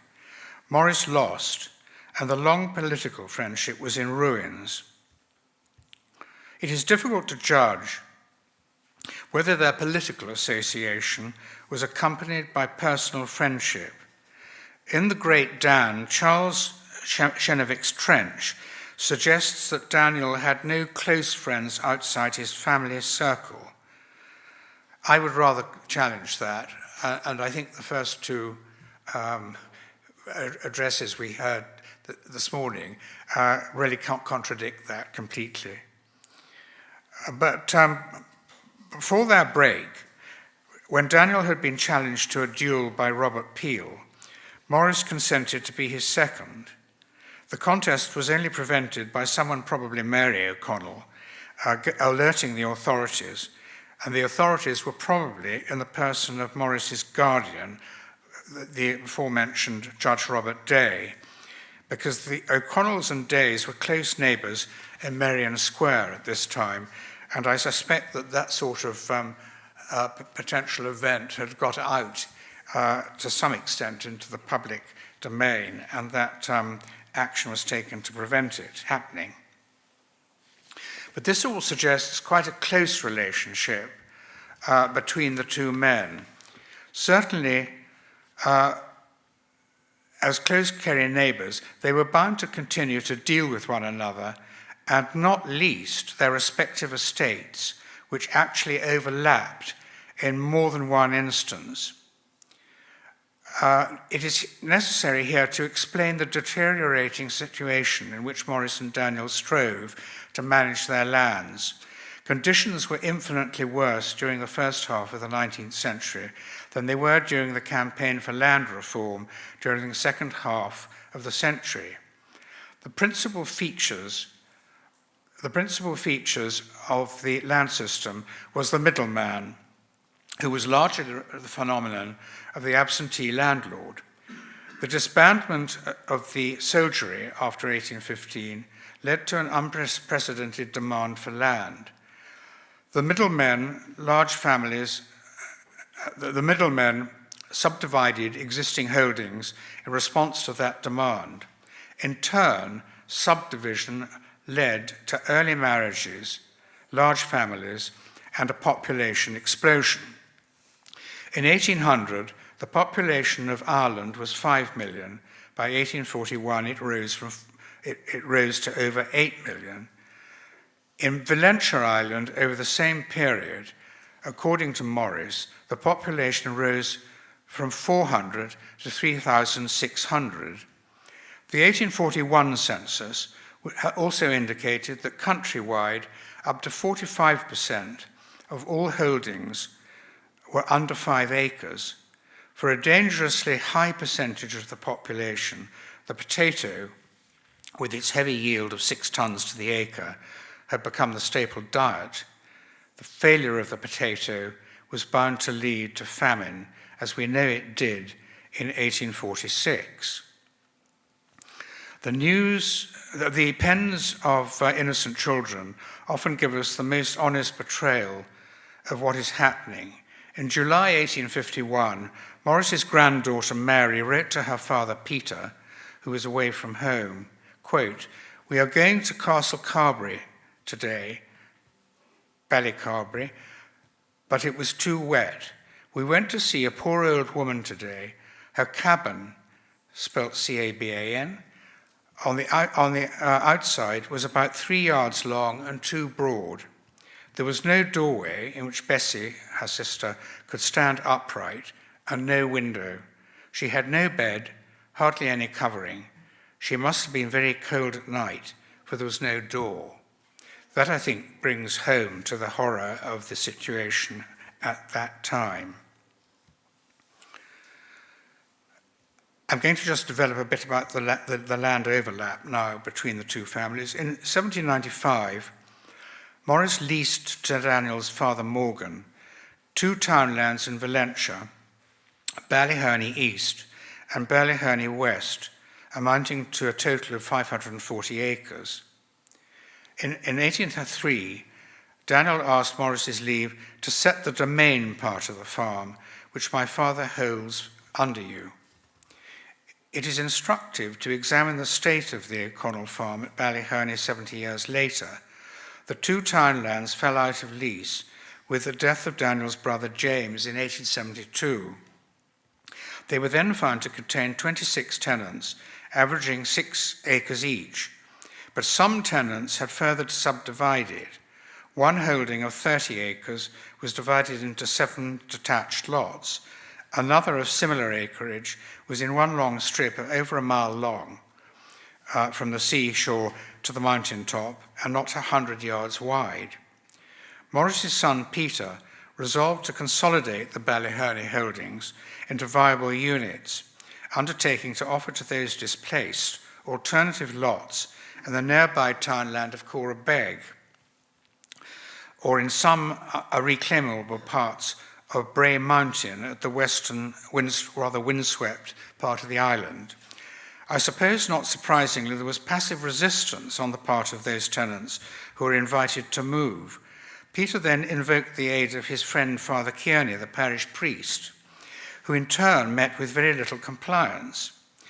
In a stern homily, Father Kearney demanded of his flock, "Is it Paris you want?" And that area below Bray Mountain is still called Paris to this day. Another parcel of land was subject to dealing between Morris and Daniel, Renard Point near Carsevine. This was the mainland terminus for the ferry boat between Valentia Island and the mainland, and still is, but now with a car ferry. In 1828 and 1829, Morris was negotiating a lease of the plot of ground that Daniel, as I think probably the head leaseholder then from the Trinity College estate, had assigned to Mr. Neal. Mr. Neal is refers to the O'Neill family, who still have that part of Renard Point, where they run an incredibly successful fish restaurant. End of commercial. Morris was negotiating this lease of land because he wanted to have horses in the fields just behind the Point restaurant.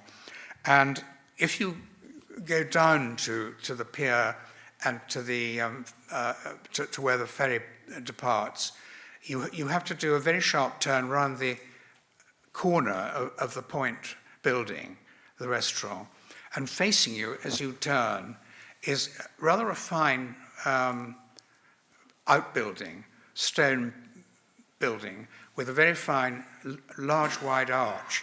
And I'm fairly certain that was probably where the carriage was kept to put the horses in, and then for the Fitzgeralds to travel out from there into the rest of Kerry or further afield.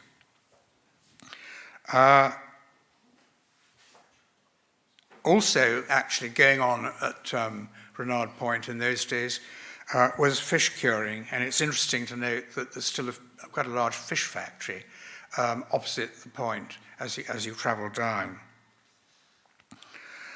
The third overlap is something that's only really come to my clear attention in the last few years, and I think it's probably thanks to Maurice Brick that I first got interested in this. And I've checked with the history of the Trinity College Estates, written by Robert McCarthy, the Emeritus Dean of St. Patrick's Cathedral in Dublin. The Trinity College land actually adjoined, the Trinity College land in Valentia actually adjoined the Ballyherney West townland that we've already talked about. And it transpires that at some point, part of the Trinity College land was rented by the O'Connell family, the Blennerhassets, and to a much lesser extent, and I don't know why, my family. And there is a reference in the Robert McCarthy book to Daniel O'Connell collecting the rent, his successors collecting the rent on behalf of all three of them, and he was responsible for sending the rent to Trinity College. So you've got this extraordinary situation where the three families were connected with land on three different, fairly close, admittedly, parts of the mainland and Valentia Island. It must have become clear to Maurice and Daniel from a fairly early stage that the land would not be itself capable of supporting the burgeoning population. And the two of them set about promoting industry and developing their assets. There were slate beds in Valentia, and by 1819, Maurice had begun to quarry them. And that was quite a successful operation, which led to large employment. It's said there were as many as 500 people working in the quarry. I think that may be a slight exaggeration, but 200 would not be. And we find Dan writing to his wife Mary, quote, "The Knight of Kerry is making a fortune of slates. I believe I will soon become a great slate merchant." Now, I don't know whether that happened, but there's no reason why it shouldn't have done. 5 years later, he was even more optimistic, writing again, Daniel, "There are great schemes on foot for Yvera. Our slate quarries and salmon fisheries are in great demand, and I believe that the steam vessel company will certainly be arranged. What a difference to the Yvera to have every foot of ground valuable." Further favourable references to the slate quarries in Valentia were made by Alexander Nimmo. He was a Scottish civil engineer who came to Ireland to survey the bogs with a view, I think, to reclaiming land in them. But that followed shortly after with the building of many of the 19th century Irish roads and harbours in Munster. He almost certainly built the first pier at Knightstown in Valentia, which ran straight out of really the slate yard in the village of Knightstown. And I think he probably built a lot more piers around the coast of Kerry and stretching really right along the south coast of Ireland and to some extent up the west coast.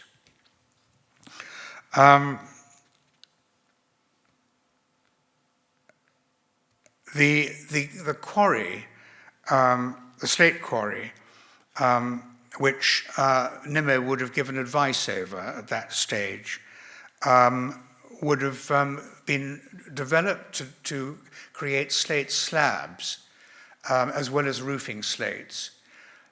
The Valentia roofing slates can't be cut terribly thin, I mean. So they were expensive, and you presumably bought them according to weight. And it's interesting to see that even now, some people still use them. And I remember paying a visit to Newcastle West, when the castle at Newcastle West, when they just restored the banqueting house. And I was taken up the spiral staircase to the top of the tower at the side of the banqueting house. And I said to the guide, "Oh, I see you've got Valentia slate here." "How on earth could you possibly know that?" she said. Well, I said, "I do come from Valentia, and I recognise the colour, because it is this beautiful purple colour." Now, we talked about the steam vessel company. Daniel referred to that in my earlier quote. It was intended to run steamers between Valentia Island and Halifax, Nova Scotia. Maurice gathered the Duke of York as patron, the Duke of Wellington as a director. Daniel wrote to John Primrose in June 1825, "The steam company will certainly take place. An Act of Parliament is passed." For that sort of company, apparently you needed an Act of Parliament, and that was guided through by Maurice. And the year after, in 1826, Daniel wrote to Maurice to buy 19 shares. The company bought a ship called the Calpe, and they ordered from the Clyde a new boat to be called the United Kingdom. But the project was short-lived. There'd been a massive financial crash pretty well immediately after the end of the Napoleonic Wars. But in about beginning of 1824, there was a sudden boom, and it was on the back of the boom that the steam packet company took place, and I suspect some other developments of a similar type in Ireland, and I'm thinking of Valentia in particular. But at the end of 1825, there was a massive bust again, and the steam packet company folded shortly after that. Maurice and Daniel and the Duke of Wellington, presumably, and others, lost their investments. Over the following 60 years, Maurice and his son Peter and grandson Maurice tried almost continuously to resurrect the company. And it is rather extraordinary to find that as late as 1888, a prospectus was prepared by a newly formed company to try and invite support for the steam packet company. It never happened. And the railway, which used to go down, people as old as me would remember it, which used to go down on a branch line from Farron Fall through Carsevine right down to the point. It almost ended on the pier. That was built in 1893. I'm fairly sure it must have been originally designed to facilitate the steam packet company, but the steam packet company never followed.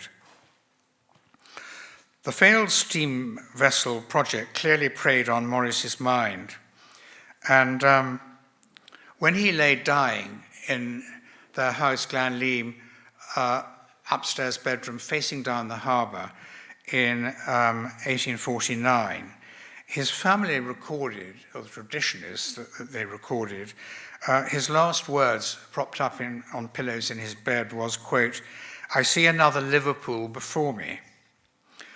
Now, that sounds rather absurd, but it's not entirely, because in his last year, 1849, Daniel O'Connell he'd married a second time because his first wife, same as in the O'Connell family, had died quite a long number of years before him, and he remarried, and he had a stepson called William Fitzroy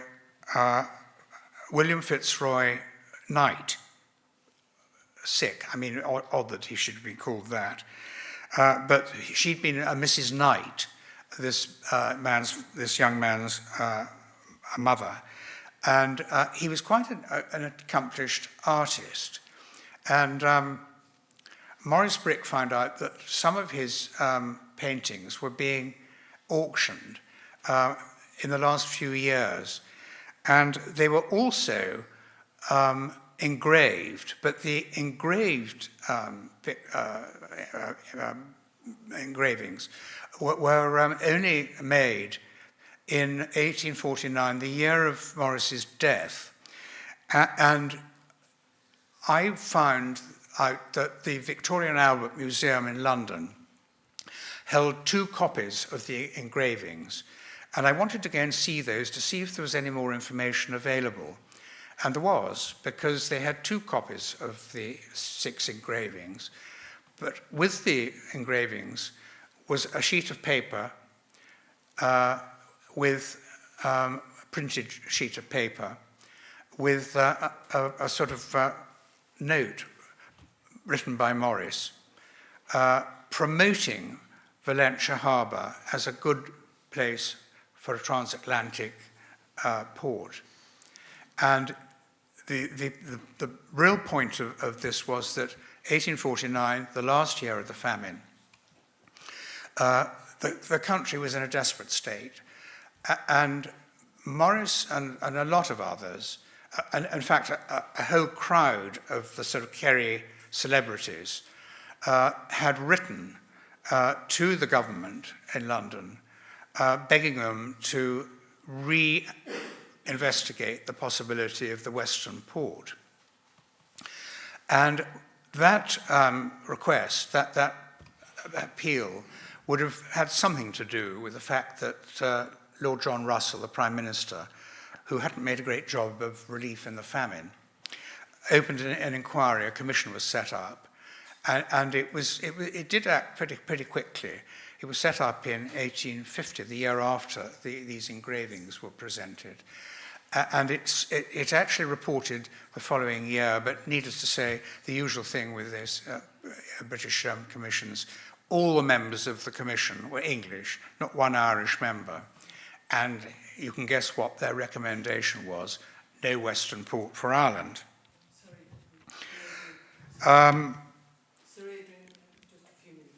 Fine, I'm going to abbreviate because I'm afraid there is more material here.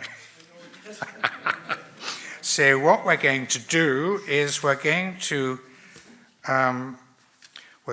deal with the final years of Maurice and Daniel's life. I told you about the fallout. It was very bitter.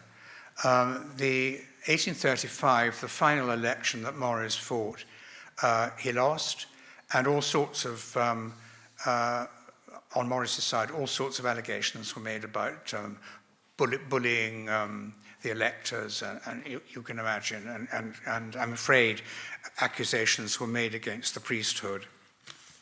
I should perhaps mention here that I've now converted back to the religion of my forefathers, so I have quite a lot of views on these sort of matters. But there were charges, and the issue went on really for a number of years. So from 1835 to, I suppose, about 1840, 42, my family had no time for the O'Connell family at all. But then in the 1840s, we heard yesterday about how Foster was sent over by the English press to try and blacken Daniel's name in regard to the state of his tenantry. And Maurice at that point, through the intervention of a very interesting character who deserves another lecture probably one day, Lord Cloncurry, a prisoner as a United Irishman in the late 1790s and early 1800s. Lord Cloncurry interceded, and Maurice wrote a firm letter of support saying that no, the O'Connells were not bad landlords. Daniel had been a very good landlord, and so please don't try and get me involved in this. O'Connell had sent a message at that stage of thanks through Lord Cloncurry. And I thought, well, that is at least a start in reconciling the relationship. But after Maurice died in 1849, I discovered quite by chance, because this letter was hidden away at the back of a letter book, and this letter was a letter of condolence from Dan's eldest son, Maurice, then in Parliament, saying how much Dan had esteemed my ancestor Maurice. And moreover, Maurice O'Connell was saying, and actually to Peter, my ancestor, I'm so pleased that at the end I was able to effect a complete reconciliation between these two men. So on that point, I think I'll leave you in peace.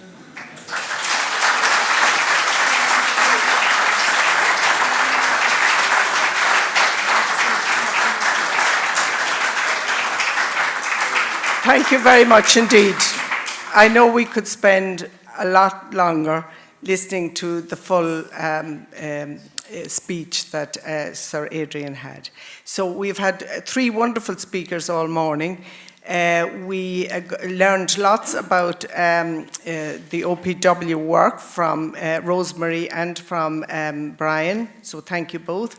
From Daniel, we got a personal view of the family and the house here in Derrynane, and it brought it up to the present day. And then wonderful talk on the links between Daniel and Sir Maurice Fitzgerald. Thank you very much indeed. Mary wants to say a few words. I think we may have to hold questions until later if we have time then. Thank you. Mary. Well done. Now, good morning, everybody. What a wonderful morning. Now, we're very time constrained today because of An Taoiseach's arrival, so here are the following plans for coffee. The people who are in the AV room, can you all please stay in the AV room? Deirdre, John and the team will look after you there. For the people in the marquee, I need you also to stay in the marquee and they will look after you there. However, for you esteemed people in the chapel, we're going to ask the first 7 rows to go to the tea rooms and they will look after you there. And the latter 7 rows, the latter group, which Chris and Ruth will help me guide, are going to the front of reception in the house. And if you can all just be patient, they're looking after over 170 this morning with homemade scones, a lovely lunch, and we're very grateful to them all out there. So can you all be both patient and prompt for me? It's really important that your wristbands, you all return to the very same places for after coffee when we reconvene with Mirish at 11:45. Have a lovely coffee. A gwini úsle, for géad fáilte arás, tá stúla gom gur bhain sibh tanna vas an sos, as an górá agus an gadachtain, and indeed the teas and coffees and refreshments served up by Dee and John, and the wonderful staff of the Ahamore tea rooms. Is tuaisce deoch ná scéal is dócha ach I deanta céile sé fariad. Más hiúr den teanachal. Our scale, or our theme for this segment is contemporary life and living in the age of O'Connell. To that end, Scolzaurig Donnelly Connell has invited 3 eminent and engaging speakers to examine the topic. The lenses they will use will include the insight into what the Gaelic sources, the Derrynane, the Lá Scríní agus na Cúnta Síele, tell us about the life and times of O'Connell. Next, the theme will be approached from the angle of food and diet in the Ireland of the O'Connells. And lastly, how the liberator himself featured in the theatre of Ivrach. Neil Bottomer will be our first speaker. Corcíoch or Corcí, céimí de choláiste na hOllscoil le Corcaigh.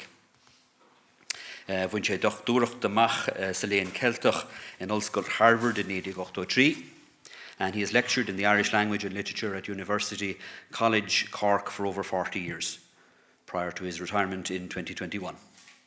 His teaching and research in that time and since were in early medieval Irish literature, pre-famine Gaelic Ireland, as well as language and public policy. Textual analysis and textual scholarship in those domains are the focus of his studies. Recent representative publications include a catalogue of Irish manuscripts in Houghton Library, Harvard University, The Art and Ideology of Terence MacSweeney, Caught in the Living Flame, edited by Gabriel Doherty and Fiona Brennan. So without further ado, I'll ask Neil to come on up and take over. Thanks, Neil.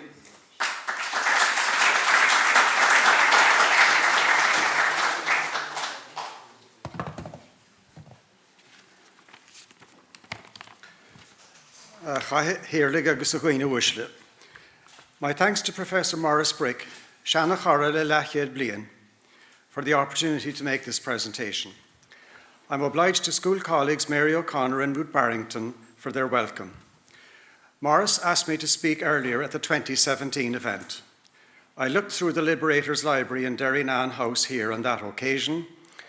It was surprising to see one of his bookplates contained an Irish language motto. Aidan Corcoran, Brian Crowley, who spoke earlier, and Dennis Morden of the Office of Public Works facilitated a return visit in December 2023 to check whether this memory was accurate. Searching then didn't uncover the volume. However, similar wording came to my attention elsewhere. Placed below an O'Connell coat of arms printed in so-called Cló Gaelach script, it reads Shincher Clonah Vile, translated as Elder of the Miletians. This phrase alludes to Mila Spain, a leader arriving here from Spain in the distant past, according to legend. His descendants settled the country. A self-conscious evocation, therefore, of O'Connellite Gaelic ancestry. With characteristic modesty, Shincher places the family atop that particular tree. And by the way, may I wish Donal a very happy 250th birthday. Agus go mara míad beo. I don't suppose the bookplate would have made its way into any tome of Daniel's without his knowledge.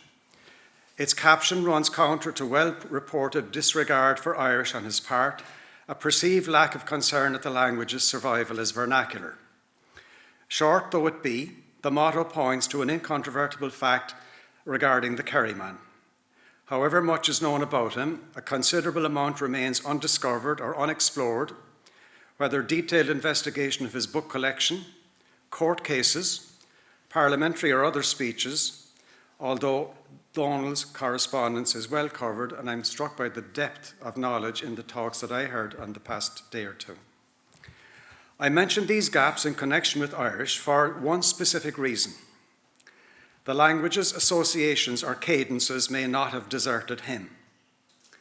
Examining levels to which native cultural mores or frames of reference were imprinted on his thinking and modes of communication, to which the bookplate attests, would be instructive. Then there's the obverse of this linguistic coin. If, as is assumed, Daniel might have been unconcerned with Irish, the opposite certainly appears to be the position. Users of it were by all means conscious of him. Professor Rianach E. O'Goin, Emerita at University College Dublin, published during 1984 the classic account of how O'Connell is recalled within the Irish language component of our island's oral tradition. Those reminiscences were gathered during the 20th century's opening half. Speech in them is revealing. Terminology concerning Donald's engagement with law drew on an indigenous Gaelic legal vocabulary. One must ask what concepts of law or its operation, inherited from previous times, prevailed still by the start of the 1800s. When O'Connell plied his trade as lawyer, did he accommodate his advocacy to Irish speakers' understanding of law, and how? Folk narrative presents an image of this son of South Kerry as legal practitioner, dealing with actions involving contract, criminal law, or tort. He can come across as resembling the trickster figure attested in other overseas traditions, conflating O'Connell the man with an archetypal culture hero. There may have been popular satisfaction at finding in Donal a person gifted when understanding systems but also manipulating them, one who could dismantle a setup intended often to thwart the majority it oversaw or was perceived to operate thus. My few words on this occasion won't deal with oral memories of O'Connell, however ad rem. I propose to look briefly at an alternative parallel dimension. This is written evidence in Irish generated during Daniel's lifetime. That element you encounter principally within manuscripts of the period. They were the inheritors and continuation of a codicology dating to Christianity's arrival in Ireland. Its advent brought Latin script, soon adopted for Irish use. Handwritten Gaelic records produced here continuously from the 6th century or so became the vehicle through which a civilization was encapsulated, comprising historiography, literature, medicine, and, as I said, law. English control of the island during the 1500s and 1600s removed aristocratic patronage that underpinned this mode of transmission when overwhelming the cadre supporting it. Manuscripts continued to be completed in Irish throughout the 1700s and 1800s, however. Parallels to that output exist for other societies disadvantaged due to geographic, political, ethnic, economic, religious and social circumstances. The shtetl of Central European Judaica might come to mind. The manuscript record in question refers to him often in diverse ways. We'll take a quick look at how, by whom, where and when, citing instances of such points and why. O'Connell was to have fought a duel during late 1815 on the European mainland against Chief Secretary Robert Peel, his lifelong nemesis. A Gaelic poem by Maynooth professor Paul O'Brien from the Midlands, Fáilte Ruitse Yeshe Slán, cheered his return from the cancelled incident. It circulated in handwritten copies after an initial printing. Daniel sided afterwards with opponents of government's proposal to intervene in selecting candidates for Catholic bishoprics. A Cork clergyman celebrated his achievement via another verse text, An tacht le na duigid le himmert an veto, dating to the early 1820s. Winning Catholic emancipation by 1829 was a high point for O'Connell. His 1828 by-election victory would be praised in yet more Gaelic verse, created across an arc extending from Thomond to Dundalk. Clareman Eugene O'Curry, known nationally later as a scholar of Irish, lauded that good news in his A Éiche Chin Chóra is a Sean de Hiel Évir. An anonymous composer wished Donal luck heading for London towards the outset of his parliamentary career. Although the poem was in English, Gaelic orthography was used to transcribe its text. The 1830s saw Kerry-born South Kilkenny Irish language diarist Humphrey O'Sullivan draft a Gaelic speech supporting the campaign against tithes, taxes imposed to maintain the Protestant established church, a move that enjoyed O'Connell's endorsement.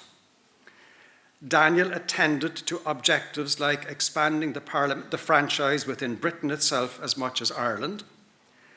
Cork Catholic clergyman Father Matthew Horgan marked an O'Connell 1835 talk at Glasgow on topics of that variety, envisaging him in the poem Fáilte a Vorvik Éireann Fáilte, being welcomed to the city. Repeal of the Act of Union of 1801 emerged as the major platform position for the Iveragh politician throughout the remainder of the decade and into the 1840s. He was arrested during 1843, tried and imprisoned by early 1844 for his role in organising the famous abortive so-called monster meeting at Clontarf. There are Irish language prose statements and codices from Waterford praying for him as Dawn was about to be incarcerated, replicated by a female copyist as well as a male. His political star waned after O'Connell was released, but not necessarily his standing among the people. Daniel visited Cork during mid-1845. 500,000 spectators saw him process from the northern parts of the county into the city. He heard an oration in Irish prose greeting him on Leeside, manuscript versions of which survive. Donal would be carried for some of the journey in the conveyance that a 2025 commemorative on post stamp features. The conveyance is over here in storage on the right-hand side and was spoken in that marvellous talk by Brian Crowley earlier on. It became the subject of discussion due to supposed anachronism of a television aerial over Dublin's GPO on an illustration beside the carriage. What I find equally interesting is the liberator's face while being driven on the self-same gilded chariot. He looks emaciated upon being freed in 1844, but when compared with his robust visage of previous decades. Daniel was among the first Irish public representatives to be photographed. He appears vigorous still in the daguerreotype likeness that was also in this talk earlier, made earlier the same year. His image, as on the postage stamp, might be propaganda, implying unmerited suffering, and he didn't seem unduly to be suffering inside in the prison, or else it captures genuine physical decline that set in from the same detention phase onwards, and he did only last a couple of years. When he died during 1847, versifiers from Irish-speaking counties with which he had been associated, Clare and to a degree Cork, but also further afield in Belfast, where the County Meath-born teacher and philosopher A. MacDonagh lived, they all mourned him profusely. That short survey was intended simply to confirm the existence of contemporary data for significant moments throughout Daniel's career. Those facts could be augmented and sifted in various ways by consulting the poetry of Tomás Rua O'Sullivan here in South Kerry, works credited to composers Sean O'Derrynane, and we have an O'Derrynane coming shortly after myself, from Kerry North, Raftery and Galway Mayo, printed balladry across different parts of Ireland, Gaelic samples of which were edited recently by Professor Padraig de Brún, his fellow county man, and so on. Other metrics are forthcoming by which to gauge Irish data about O'Connell, created during his own day. One approach is to contrast information relating to him with documentation concerning other prominent figures of the time. He is ahead of all public personages, international or domestic, by a country mile in the perception of writers of the language. Those include any of the British Georges, with only Washington in America and Francis Bonaparte registering significantly otherwise. No Irish Catholic ecclesiastical figure, bishop or priest, would match his representation in manuscript transmission. The likes of William Smith O'Brien or Thomas Davis do have some presence, but their reach is much more localised when set against Donald's wider standing. Using a piece of current pseudo-academic jargon, and I'm glad to have left that type of thing behind myself, O'Connell's impact factor was incomparable. Sources under review can be probed at levels other than geographic distribution. Bringing this short talk towards its conclusion, I'll mention just two strands in brief. A first relates to perceptions of the man himself in this literature. Within codices and their texts just summarised, Daniel is called by descriptors like Aucoide, Aini, Countire, Crimmer Cioir, Dlihor Irich, Farwig, Loich, Priavoig, Rachtere, Trishach, Sore Hoer. I mentioned that inventory culled from the records because each term deserves analysis for concepts of professional practice or leadership embodied, whether legal or political. They can range from general to technical, from concrete to imagistic. All point to such questions as how Donald O'Connell himself or his various roles were understood. An additional roster of expressions relates to settings in which he operated and their components. That listing comprises Acht, Acharim, Canis, Corle, Coráil, Cohenol, Dáil, Dlí, Sairgli, Duhe, Farran, Forsa, Nart, Parliament, Rachmas, Racht, Reim, Saoirse, Sclávíocht. Those who know Irish will recognise this suite is comprised principally of nouns, whether abstract or common or proper. Verbs expressing or signifying process could be excerpted as well. Similar issues arise here, chiefly. How can we now delineate meaning and resonance in that lexicon as contemporaries would have comprehended them? What is obvious about both series is that speakers of Irish accessed O'Connell through their daily mode of communication. They sought to make sense of him as a phenomenon and of his enterprise with whatever resources the same medium provided to them. Employment of the vernacular for those purposes reflects a living rather than a fossilized moribund interaction, seen in the range or extent of vocabularies just cited. Works I read out and their sources demonstrate broadly based active rather than passive engagement with Daniel O'Connell's undertakings on an everyday basis. This involvement was practical too, as well as theoretical. When speaking to his auditors, Callan, County Kilkenny writer Olive O'Sullivan, a teacher, told them simply to behave themselves and not allow rowdyism at meetings undermine the O'Connell project. Matt Horgan, who memorialised Donald's Glasgow visit, recorded details of Catholic rent collection in the Cork parish of Whitechurch during the mid-1830s. My argument being that such was the extent of O'Connellite mobilisation, its real-world impact, coupled with deliberations the effort elicited from multiple sectors of society, that repeal, for which he campaigned, could have yielded a capable, self-reflective polity on this island. Had it been granted, one wonders how its functionaries would have handled administration and governance demands that arose during the Great Famine, for example. Drawing on international parallels of states like Belgium and Prussia that exercised their own jurisdiction and coped with an equivalent food crisis, the outturn to dealing with it might have been substantially different. That effective autonomy had been denied to Ireland places greater responsibility on those who did not sanction self-government to explain why a catastrophe of its magnitude and lasting impact was allowed to happen when there were alternative strategies. Irish language evidence leads us to think about those topics. Irish appears integral, therefore, to reconsidering Donal O'Connell, his life and complex times, rather than peripheral. Gura míle maith agaibh.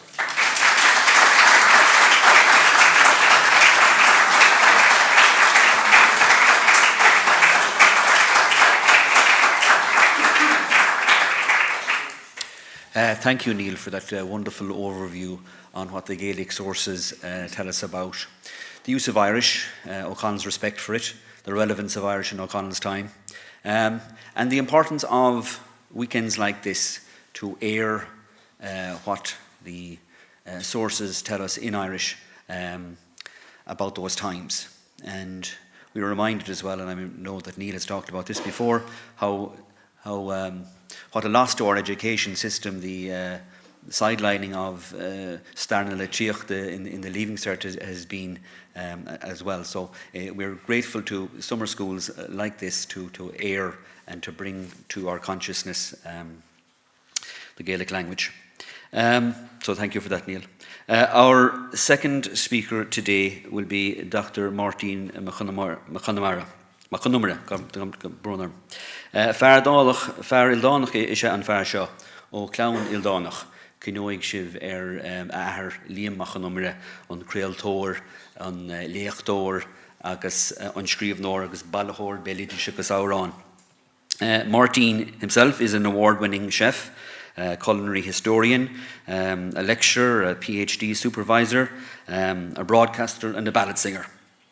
He's a senior lecturer in the School of Culinary Arts and Food Technology and a co-PI at Technological University Dublin Centre of Irish Studies. Over the last 20 years, he has been to the forefront of food history and food studies internationally with his organisation of symposia in Oxford, Dublin, France and Poland.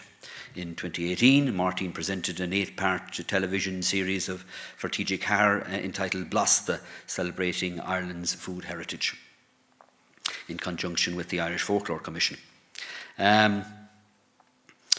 He has co-edited Irish Food History, a companion, and this has won the Unpost Food and Drink Book Award. Martin will speak to us today about food and diet in the Ireland of the O'Connells. Martin.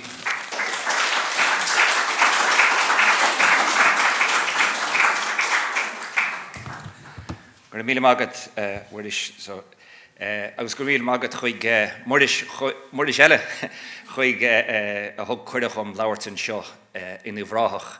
I'm delighted to be here speaking about something that I'm very passionate about, and that's Irish food history.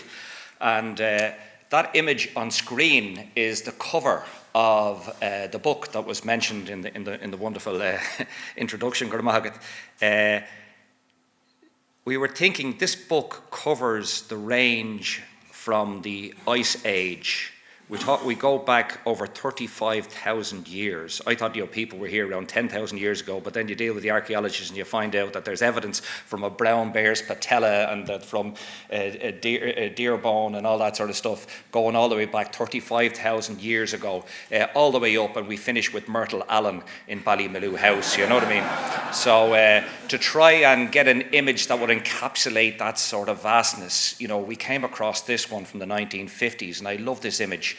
It was taken up in Carlingford around 1952, and the young girl there tasting her oyster. Now, I don't know if it's her first oyster or whatever, but I think it's such a beautiful image, and the three little sort of street urchins sort of looking on with devilment in their eyes and all that sort of stuff. But sort of this image sort of reflects both modernity and tradition, because literally the earliest people who came to Ireland, whether it's 35,000 years ago, they were probably eating oysters, and they've been eating oysters ever since.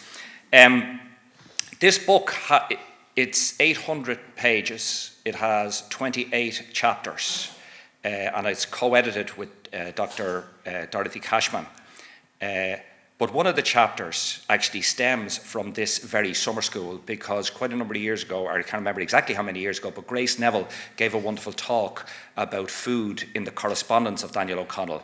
And based on that talk she has written a chapter for us in this book called Food, Feasts and Famine in the Correspondence of Daniel O'Connell. So I'm not going to you can dip in, and the other wonderful thing about this book is that it's actually freely available online, because it's published in conjunction, basically it's the Royal Irish Academy in print and EUT Plus Academic Press open access online. So you can dip in online, and we're confident enough that you'll enjoy what you see and that you might even go and buy a hard copy, I'll skip over this very quickly since such a great introduction was given, but since I've been noted as a chef, lecturer, broadcaster, food historian and singer, don't be surprised if I break into song at some stage. I know my wife is over in the thing and she says, "No, please don't," she says, "please don't." Yeah. But anyway. Until recently, the fallacy that Ireland does not have a rich food culture was continually peddled. And this is something that I have devoted my, really, the last 20 years of my career to disproving.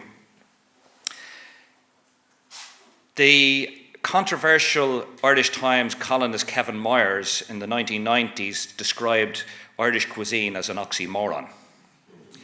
The American comedian Milton Berle once wrote that a theoretical book called Irish Gourmet Cooking would be among the 4 shortest books in the world, along with Great British Lovers, Italian War Heroes, and the German Book of Humour.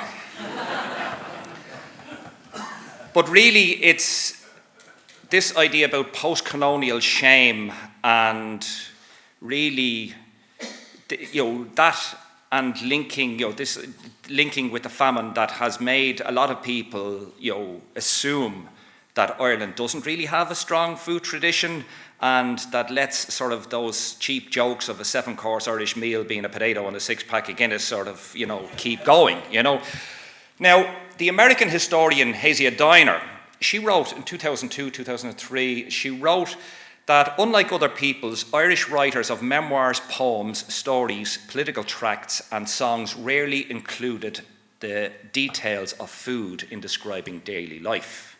And she went on to say that those who observed the Irish and recorded their voices rarely represented them as wanting to eat better or craving particular items. Now, my father was mentioned earlier on in the wonderful introduction, but I have great memories of my father hovering over a steamer of potatoes and checking them till they were done and taking them out one by one, love floury potatoes. Now, if that's not discernment, what is, I knew this to be instinctively wrong. Take, for example, the Irish song Máire Mhór. There's a line in it, "Is tú a chuireach na fatí móra daisce lece talachum." You're the one who would place the big potatoes beside the fireplace for me. Or there's another line in that same song, Oni le fuichen alle barni na le blana skillan jarga, alle mische moidach le brandy lader hassen agus ora wide war. It's not with fuichen, what you call it, it's not with winkles or with barnacles or with the flour of the small red potatoes that I will woo moide, but with strong English brandy. Now, I knew from Roisin Dove, from that song, agus dólthing fion Spáineach le Roisin Dove, I knew that Spanish wine was being consumed in the west of Ireland in the 16th century. And I was also familiar with, Raftery has been mentioned already, like Raftery's poetry and songs are absolutely replete with food and drink references. Like Banished and Slíhan War discusses the amount of quadrupeds and fish and all sorts of negus and wines and everything mentioned is fantastic, You don't need to go too much further now, and naturally this is a little bit later than O'Connell's time. Sean O'Nolan, his Culcanon, and this was written like his period is 1872 to I think 1945 there, but this was written over in America where he's been nostalgic, and he's talking about, oh well, did you ever make Culcanon made with lovely pickled cream, with the greens and scallions mingle like a picture in a dream? Did you ever make a hole in top and hold a melting flake of the creamy flavoured butter that our mothers used to make? Oh, you did, so did he, and so did I, and the more I think about it, sure, the nearer I'm to cry. Oh, weren't them the happy days when troubles we knew not, and our mother made Culcanon in the little skillet pot? Well, did you ever take potato cake and boxty to the school, tucked underneath your oxter with your books, your slate and rule? And when teacher wasn't looking, sure, a great big bite you'd take of the creamy flavoured, soft and melting sweet potato cake. I think we rest our case, as they say. Since I mentioned oysters there on the cover of the book, and since time immemorial, since our first earliest ancestors up in Mount Sandal in Derry or down in Loughgore here in Limerick, close by in Limerick, there's evidence from the shell middens, from their rubbish pits of what they ate. All these oyster shells and other shellfish and fish bones, etc., are there. And now it's interesting, fish never featured hugely later on in life because actually, let's face what works really well in Ireland is cattle. Because what grows in Ireland brilliantly is grass, and what works really well on grass is cattle. And cattle give us meat, give us milk, give us butter, give us cheese, give us blach, give us, there's a brilliant 11th or 12th century Aisling McCunglinne which discusses sort of various forms of cheeses from the most liquid to the most hard, do you know what I mean? And talking about yellow bubbling cheese that roars like a bull as it goes down your throat, etc., etc. And for those who are familiar with Queen Maeve, she died, actually, it was young Forbidze, her nephew, who actually killed her with a lump of hard cheese called tonnach through a sling, So, but there's plenty of fish as well within our mythology, like Brudan Fassa, the salmon of knowledge, Finn McCool getting his wisdom, etc. is probably, there was even a stamp made out of, we talk about the O'Connell there and the stamp. I don't think there's any masts here, aerial masts on the thing. But equally, you have Molly Malone and the cockles and mussels. But fish was also a sign of that there was a hierarchy within fish, because you have within the Irish language, you have small sort of children's tales that sort of says, Bia ri roken, Bia buch le barnich, agus Bia kali mungan, agus I chafica le snahat. So basically like that kings, that cockles are king's food, that barnacles are boys' food, and that periwinkles are old hags or old ladies or old women's food, and them eating them with the pin or whatever. Equally, Egon O'Rahile, he discusses how after the Battle of the Boyne, how his family's status has been dropped because his great patrons, their lands have been dispossessed after after the Jacobite losses as such, and he finds himself there eating food that he never would have had growing up. He says, "Is fadalum ihe earloch gansuan gansran gan ceathair na muoin cuire na búir na meán, anfanton tríomhdom de bhúir me chean, is nar chleachtas imníon fiagaí na ruachan áin, that I never practiced as a child eating dogfish or river cockles. Do you know what I mean? So you can see that the difference happening over time. Now, equally, you can see there's a sign for Lehman Vrudon. Place names, I spent a lot of time, loganim.ie was made available online a number of years ago, and I spent probably 6 months up till 3 in the morning going through them, looking for food-related place names, you know. And most of our place names are over 1,000 years old. And some a lot older than that. But some of them are more recent, like Lehman Vrudon actually, Leixlip is one of the few, there's around 10 or 12 sort of Viking-related place names, because you can see that Lehman Vrudon, you know, the salmon leap, it's lax leap here, and anyone who's ever been to IKEA and had their gravadlax, you know, will know that actually the gravadlax is grave salmon, you know.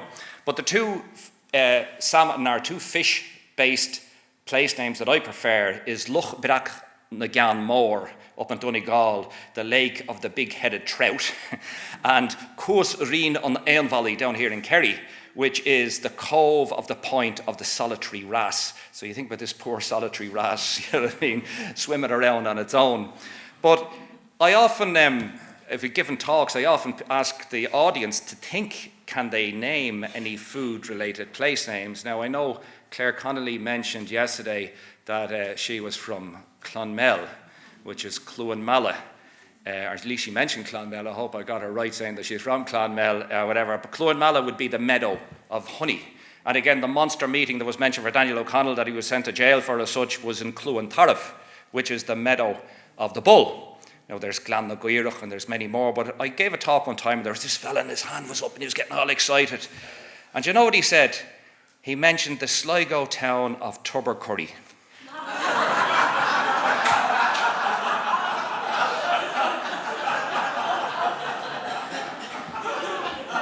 Now, I did a bit of homework, and actually,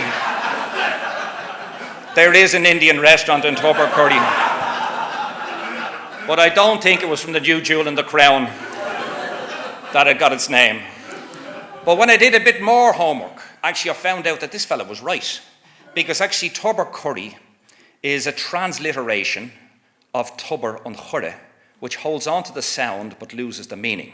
And Tubber on Churre is the well of the cauldron.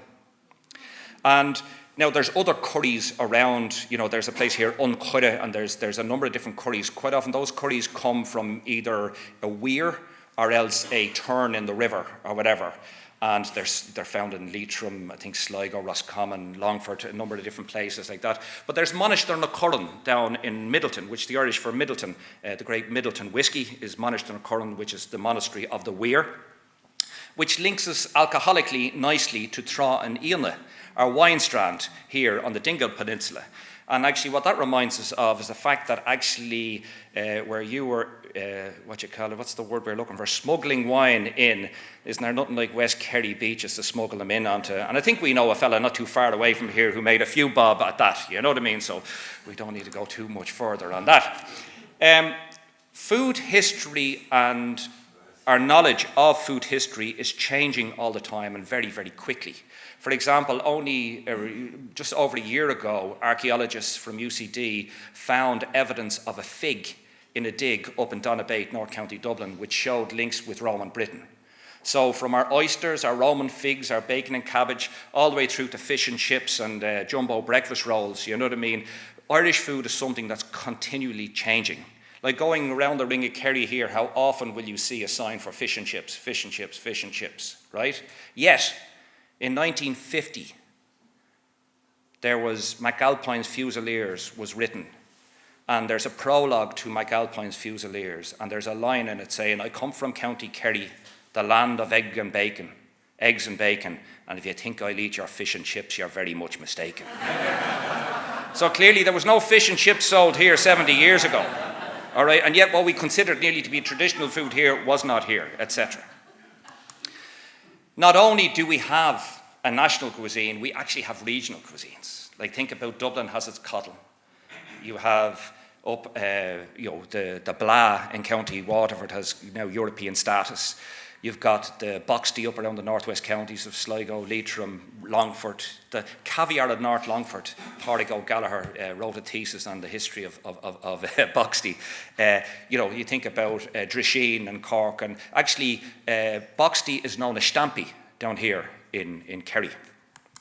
I did my first PhD was on the history of Dublin restaurants, and it's worth just thinking as a historian, as a food historian, what sort of sources you look for. And the thing is, you have to look at any and all sources. So I looked at old guidebooks, various newspapers, census material culture, photographs, all that sort of stuff. And one of the amazing things is actually just the built environment itself. Quite often, you're just walking around the world, the city, the towns, whatever, and from place names, from buildings, there's clues there.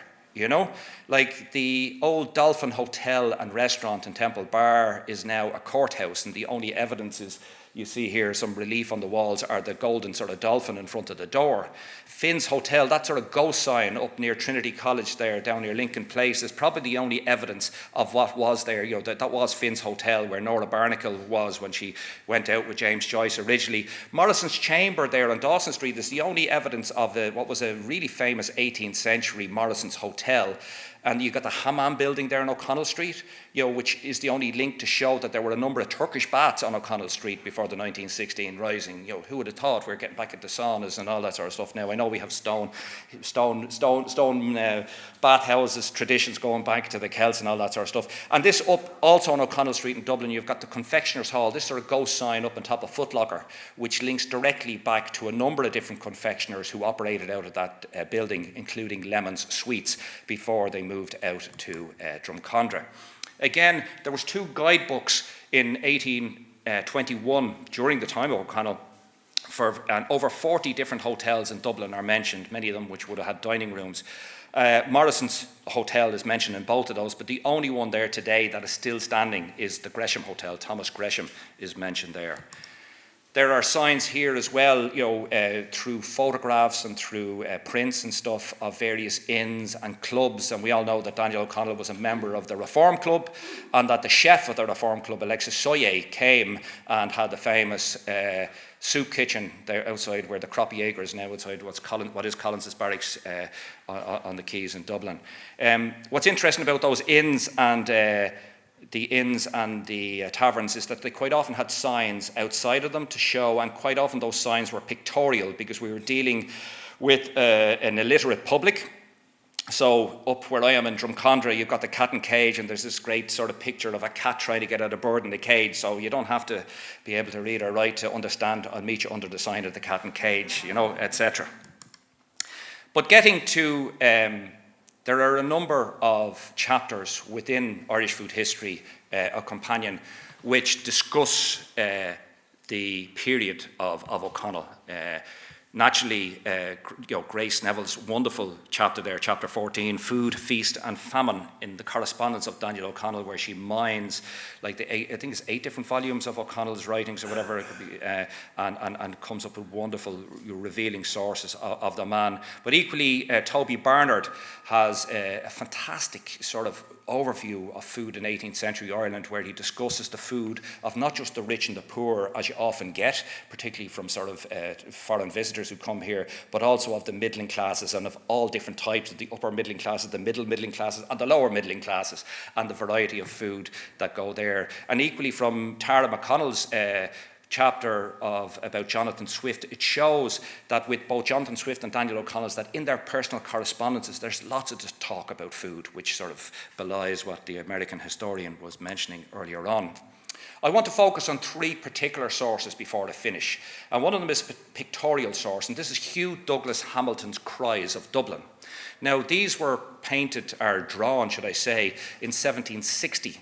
And Hugh Douglas Hamilton was a young artist, and he brought a sketchbook around the streets of Dublin, and he sketched the various people hawking their wares around Dublin, and many of them are food related. There's evidence here of gingerbread and apples, new milk, tripe, fresh and pickled herrings. You've got a fisher boy there with a big salmon, or it could be a brack on Chean Ward, oysters, black and white pudding, and balrothery biscuits. And I think what's really interesting is that when you look at sort of some quite contemporaneous pictures of Moore Street up until around 20 years ago, very little had changed in those sort of 2.5 centuries as such. The other source I wanted to link in with was the idea about Cnuasach Vela des Éireann, the National Folklore Collection. Particularly, there's work being done if you look around Imbolc, the quarter days, Imbolc, Baltanil, Lunas, Samhain, or other days like Michaelmas or Martinmas, where there was certain traditions of foods to be eaten at those times. And again, there's quite a number of chapters within the book that draw on these wonderful sources. There's an image there of like a soda bread being made in a bastable pot, and actually that comes from just down the road here in Ballinskelligs. I'll finish up shortly here. I gave myself a timer there. So this is Pat's O'Connell's house in Ballinskelligs, and you can see the hearth furniture there, the bastable pot, and then that brown bread was made there, and so these are just wonderful sources. And it's within the Irish language that you have understanding also of how well our ancestors understood nature and the cycles of nature. There's this triad called Tursker, Práti, Páistí. Now, Tursker is not just seaweed, but cast-up seaweed. So at certain times a year, like around St. Bridget's Day, there's a thing called Rauirtala Féile Bríde, where there'd be a big high tide which would throw seaweed up onto the shore.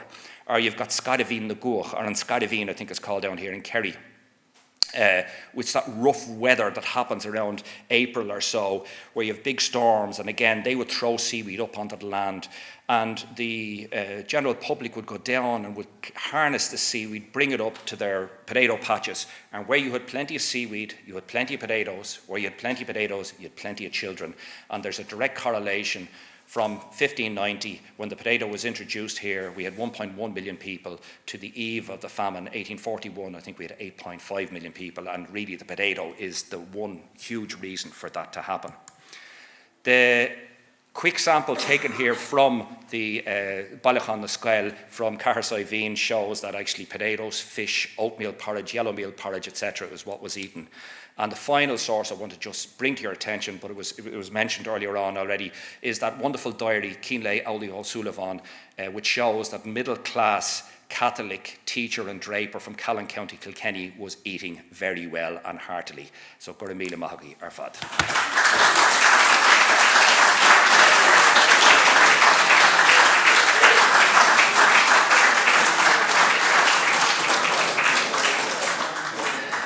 What a wonderful talk, Neil. That was wonderful. My only fault was Béal Lucht Alide. Dimmer on Cainsin Le Faun. Great to see that the Irish, didn't just eat to live, but they lived to eat as well. So, Gur Magat. Our next and final speaker, and we're delighted to have Fiona Brennan with us. Fiona will speak to us on how O'Connell features in the theatre of Ivora. Fiona is a theatre historian and independent researcher and archivist. She's a graduate of UCC. She's co-editor of the Art and Ideology of Terence MacSweeney, Caught in the Living Flame, and the author of George Fitzmaurice Wilde in His Own Way, biography of an Abbey playwright. She was a recipient of a Royal Irish Academy Decade of Centenaries bursary in 2023 and is an Arts Agility Award in 2024. In September, Fiona will represent Ireland in the International Conference Why Amateur Theatre Matters. The event, which will be held in Venice, forms part of the European Research Council-funded collaborative project Performing Citizenship, on the significance of amateur theatre's role in the shaping of European societies, cultures and identities. Fiona is responsible for securing the inscription of the Ireland's amateur dramatic tradition on the National Inventory of Intangible Cultural Heritage, which secured its formal state recognition. She acts as an advisor to the Technological University of the Shannon, County Westmeath, on the library's amateur drama collection, and she's a board member of the Drama League of Ireland and a trustee and member of the Drama League of Ireland. Fiona, tar suas le hall.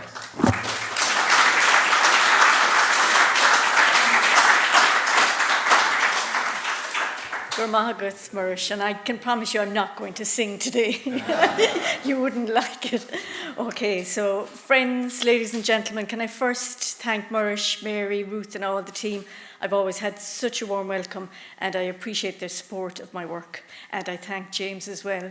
There was a little bit of a hiccup. My fault. We couldn't find my USB stick. I couldn't find it. Anyway. I shall cut a great figure in the theatre of the world. So declared a 22-year-old Daniel O'Connell in a letter to his uncle in 1797. It was a bold promise, but carried the conviction of someone already certain of their destiny. Crucially, O'Connell rooted this ambition not in self-advancements, but, I quote, in the steadiness with which I would pursue the good of my country. Long before he became known as the Liberator, O'Connell had imagined himself as a figure who would shape Ireland's fate.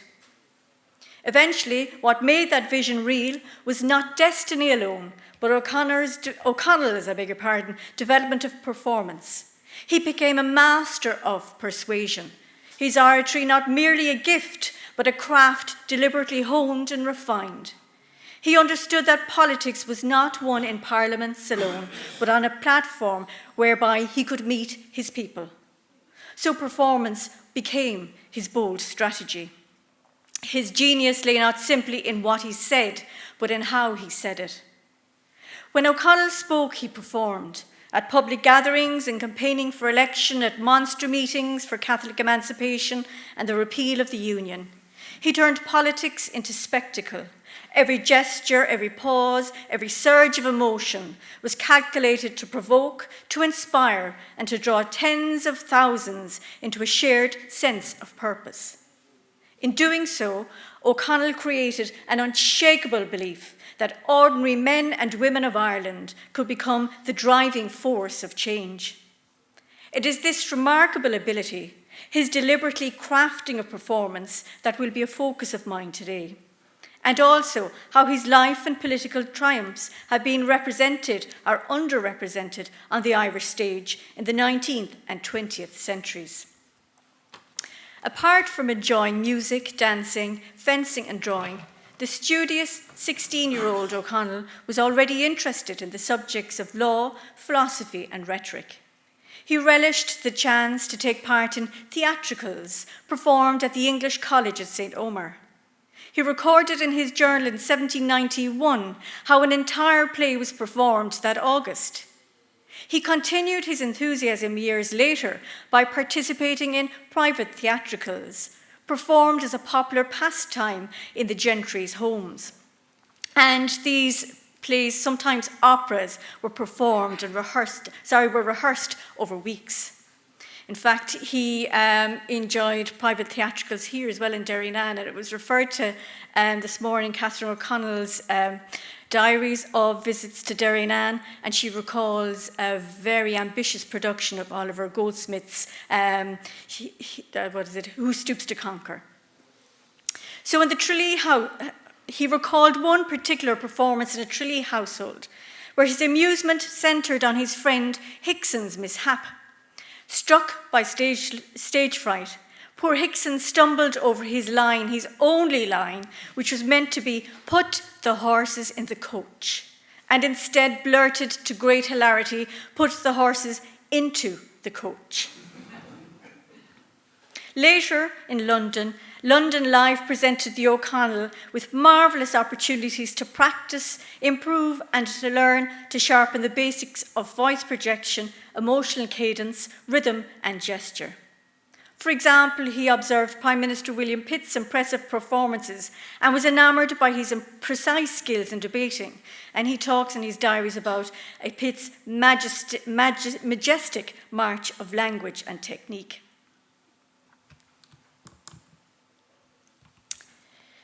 He joined a debating society which provided him with ample time to train in the deftness and skill of making arguments and delivering them. He attended theatre also in London, and although he was far from skilled in the professional mechanics of production and the artistry of theatre performance, he was forthright in his opinions. For example, he wrote of attending a production of Alexander the Great at the Drury Lane Theatre, in which Charles Kemble and Sarah Siddons, two of the greatest stars of the day, were performing in the lead roles.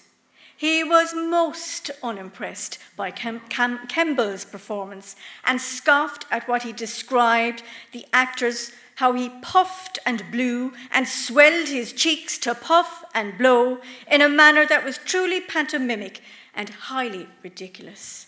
He scoffed also at Kemble's astonishing pomposity.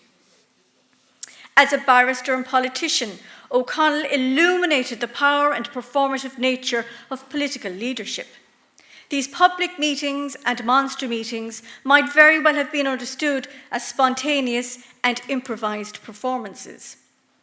But they were, in essence, meticulously produced, choreographed and orchestrated. While his speeches might not have been overly ambitious or ornate, his distinctive melodramatic style created a definite appeal.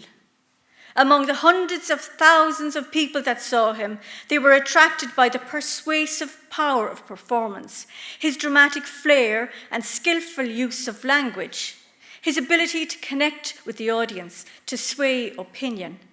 He had an innate understanding of the power of performance. A commanding figure, he stood over 6 foot tall and had a remarkable sense of presence and swagger. Simple but effective snazzy attire of an ornate velvet-lined cape, frills, distinctive hat, as we saw this morning with Brian, and boots, created a marvellous immediate effect. So too did his sweeping entrances and exits that were managed to perfection and impeccably timed. It was, and Professor Gary Owens has written a lot on this idea of performance in O'Connell, and he calls it the construction of O'Connell. But these gatherings and meetings were not limited to his politics or O'Connell's oratory alone. Instead, they encompassed a vibrant, day-long carnival that radiated far beyond O'Connell himself. The very occasion itself spilled into the landscape, rippling for miles in every direction, swelling into something greater. What unfolded was not simply a meeting, but a living pageant, boisterous antics with music, dancing, and processions. Floats rolled forward, banners blazed with colour, and even ingenious props were held high. Marching bands set the air alight, while traders plied their wares. Hagglers staged impromptu sideshows, and stalls transformed roadways into bustling temporary theatres. Plays within plays, perhaps. Attendees dressed the part, some in garish costume. Although no prizes were offered, this active display was an illustrious and extravagant one, as the swelling crowds became in essence the sensational backdrop to the occasion. The atmosphere crackled with energy, as layer upon layer of invention and exuberance built the setting for O'Connell's inspiring appearance. His genius bolstered by the careful choreography of what we might now call a backroom team. And yet, if O'Connell's monster meetings and public appearances in all their theatricality were spectacles of living drama, his representation upon the formal Irish stage, so central to Irish cultural life during the 19th and 20th centuries, is strikingly scarce. The Irish theatre itself reserved its spotlight for the revolutionary martyrs of their era, and O'Connell's living politics was left largely in the wings. The Irish stage of the late 19th century was drawn to veritable popular sensationalist entertainment. There was a growing demand met by the thriving culture of music halls and entertainment. Dublin audiences were captivated by the sensationalist melodramas of Dion Boucicault, like The Colleen Bawn and Aaron a Pogue, absolutely brilliant plays. Plays of daring rescues, drownings, leaps, cliffhangings, thrilled the imagination. In the closing decades of the 1800s, the very notion of national representation was being forged in the theatre, and audiences embraced nationalist dramas written by J.W. Whitbread, Hubert O'Grady, and P.J. Burke.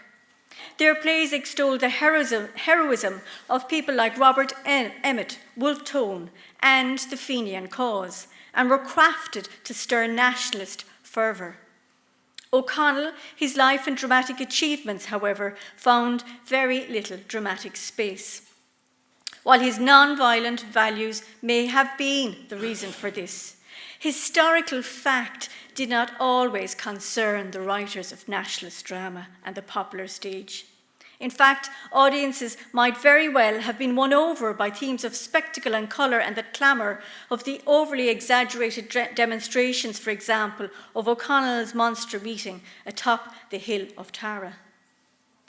The centenary of O'Connell's birth in 1875 occasioned no fervent spectacle or grand new drama in his honour.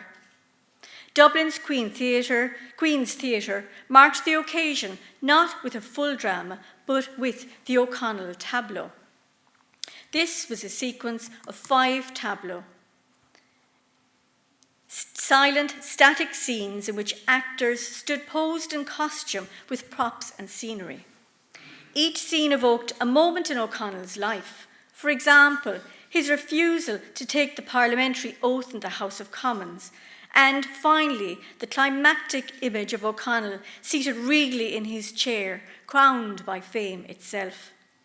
Though modest in form, this style of symbolic staging was later popularised by revolutionary figures such as Maud Gonne and Alice Milligan. During the early 1880s, the play, a comedy, strangely enough, called Daniel O'Connell, or Monstrous Pride and Glory, toured Ireland. It was also staged in London in 1880, and it toured to cities like Waterford and also the Theatre Royal in Cork City in 1886, and the Theatre Royal was on, if anybody knows the city, where the GPO is now in Princes Street. It is only in the mid-20th century that O'Connell re-emerged as a subject for Irish theatre, though in very different guises. 2 plays, Ada Blockham's King Dan and Sigerson Clifford's The Great Pacificator, written and staged in the 1940s, offer rare theatrical engagements with O'Connell's legacy. Their interpretations, though distinct in tone and intent, speak volumes about how O'Connell was remembered and contested in the Ireland of their time. Ada Blockham, an English-born Irish nationalist and Catholic convert, was a journalist, author, and playwright who became deeply invested in portraying Irish nationalist history and the Catholic religion on the stage. His play, King Dan, was produced by Longford Productions and performed at the Gaiety Theatre in 1944. It was an ambitious and sometimes complicated exploration of Daniel O'Connell's personal and political life. It deliberately blended historical fact with fictional elements. And de Blockham's intended aim was to emphasise the importance of O'Connell's wife Mary in shaping her husband's career. And I must acknowledge the assistance of his grandson Tarlib de Blockham, who holds his grandfather's collection, and he scanned all 100 and I think nearly 50 pages of the play and sent it to me as the play is unpublished. The 3-act play opens in 1815 on the very day of Daniel O'Connell's duel with the Stair. While historically Mary did try to prevent the duel, de Blackham decides he's going to portray her unawareness of this, so he could portray a fictional visit by de Stair's wife. Therefore, from the very first act, the play is really at cross purposes. The 2nd act is written in 3 scenes. The action first unfolds outside a courthouse in Munster, where Mary persuades a reluctant O'Connell to help a mother to save her son, a condemned murderer, from the gallows. In scene 3, the pacing of the action often lapses into unintentional melodrama and concludes with Mary's death. Offstage songs celebrating Tomás Rua, O'Connell's poet, are heard, while the symbolic figure of the old woman representing Erin itself appears on stage. The dramatic action is confusing, however, and the scene's symbolic narrative feels misplaced as the scene closes by portraying Mary's dying. Unfortunately, therefore, her deathbed appeal to O'Connell not to mourn her, but to dedicate himself to his mission, lacks the emotional resonance it should deserve.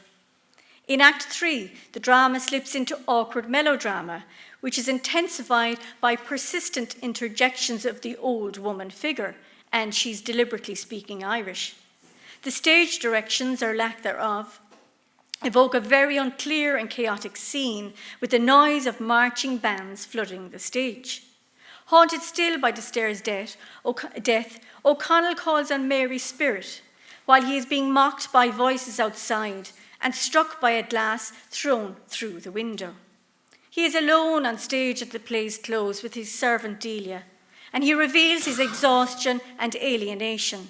And I quote, "The people I have led have turned against me. I'm a spent man because I would not let them be shot down."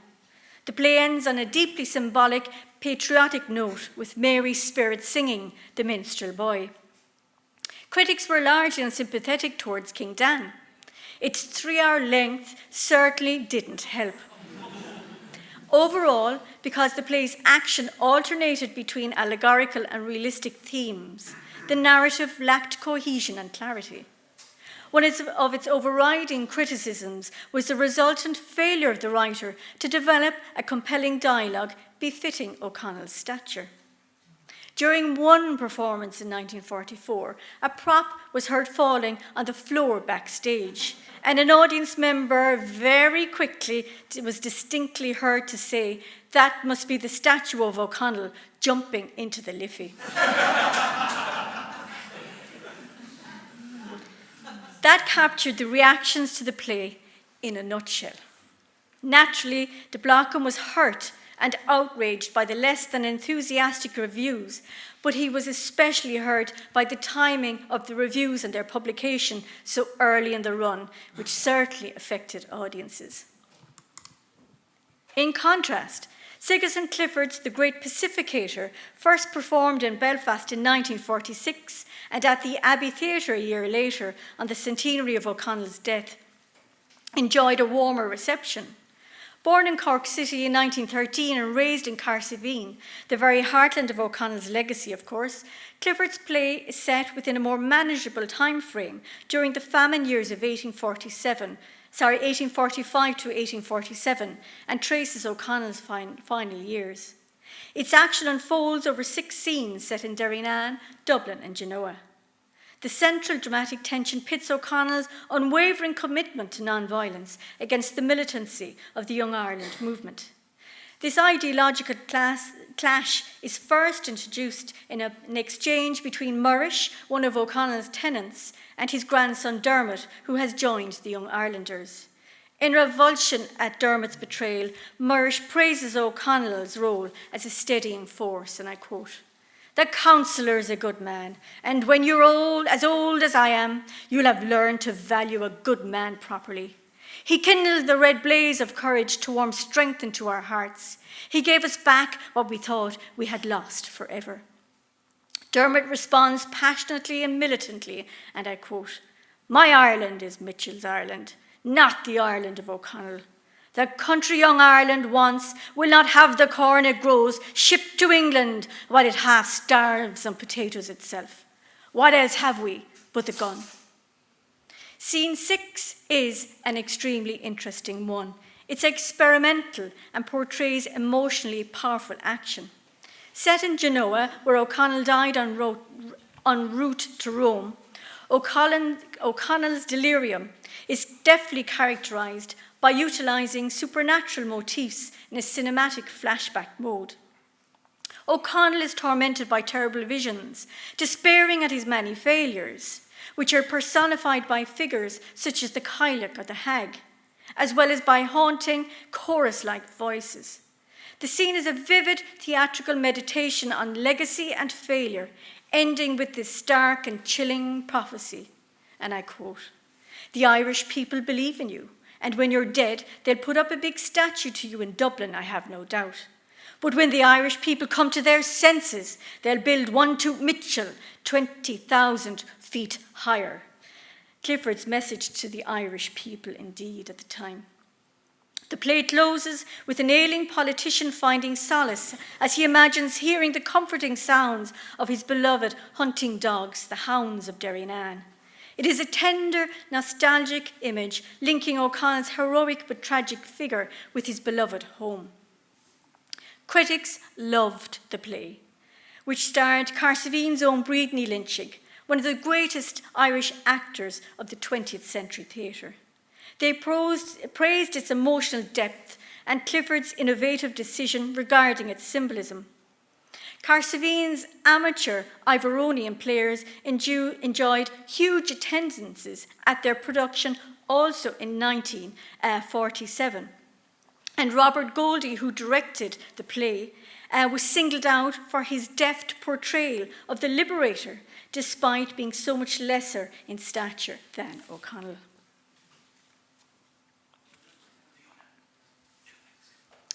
I have never been able to identify any subsequent production, but I'm delighted that the Culloden Drama Group performed excerpts from the play in the recent production and specially scripted Kerry Born, The Kingdom in Words and Drama, which was performed on August 6th at the Old Abbey in Carsveen Town before a civic reception.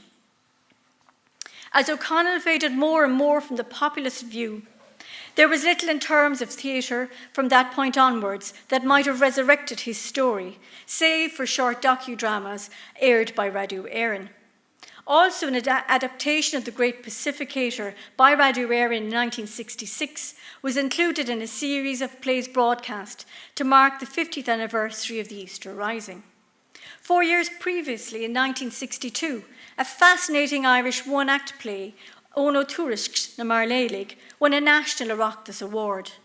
Produced that year at the Damer Theatre in Dublin, the play was praised for its evocative imagery and thematic depth. Set aboard the ship returning O'Connell's body to Ireland, the drama wove together themes of memory, myth, and national salvation. At its heart lies a potent symbol, a rescued baby christened Daniel in honour of O'Connell, a gesture expressing hope that the liberator might in some form return to guide Ireland once more, and the play is unpublished. I certainly do not claim to be an expert in all the complexities of O'Connell's political legacy, and I have learned so much over the last few months researching this and also over the last 2 days. But public memory of him has been overshadowed perhaps by stories of Ireland's revolutionary past, that focused on armed struggle and militant nationalism, most recently during the decade of Centenary's commemorative programme. The Irish stage has given O'Connell fleeting glimpses, which feels like a strange paradox of sorts. Here's a man who created marvellous performance and captivated the multitudes, whose life and legacy encompasses theatre itself. So as I conclude, I wonder how we might capture O'Connell in performance as we look forward to those important bicentenaries over the next few years. Just like theatre, history lives and breathes as people look forward to stories and performance. So I end in the words of Darby, another one of O'Connell's tenants in Sigerson Clifford's play The Great Pacificator. And I'll have a bag of stories for you, and we'll wear out the stars with talking. Gurmil Makut.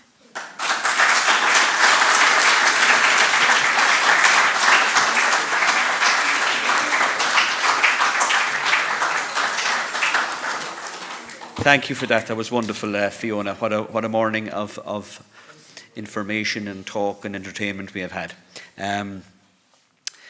We all, I suppose, have known of O'Connell the orator, but to be informed now as to what fed into those that persona is very enlightening. Thank you, Fiona. I'm going to hand you over now to Mary.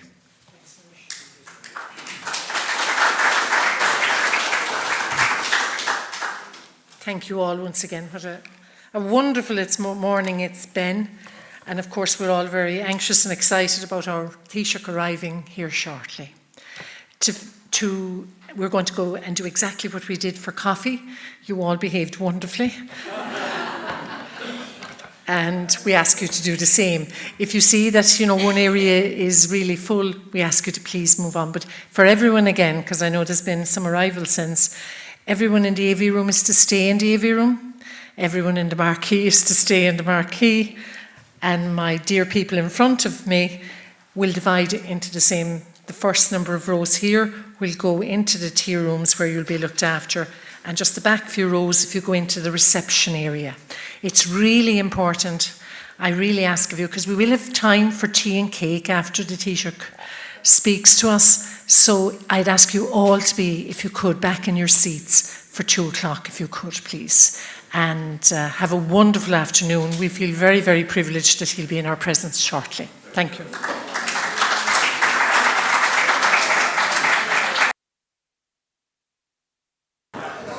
Now, good afternoon, everybody.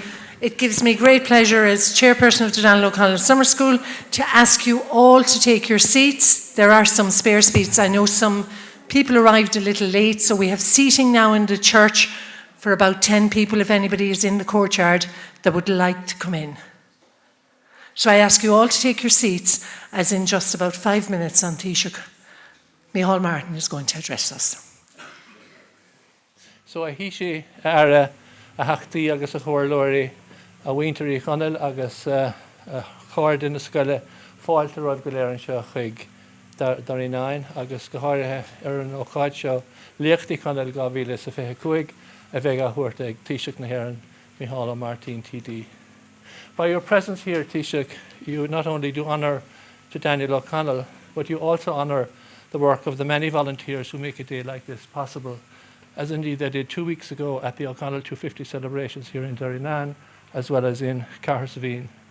We're also grateful to the work of the Commemorations Unit, Kerry County Council, and the Office of Public Works, which have also worked with these local committees to mark O'Connell 250.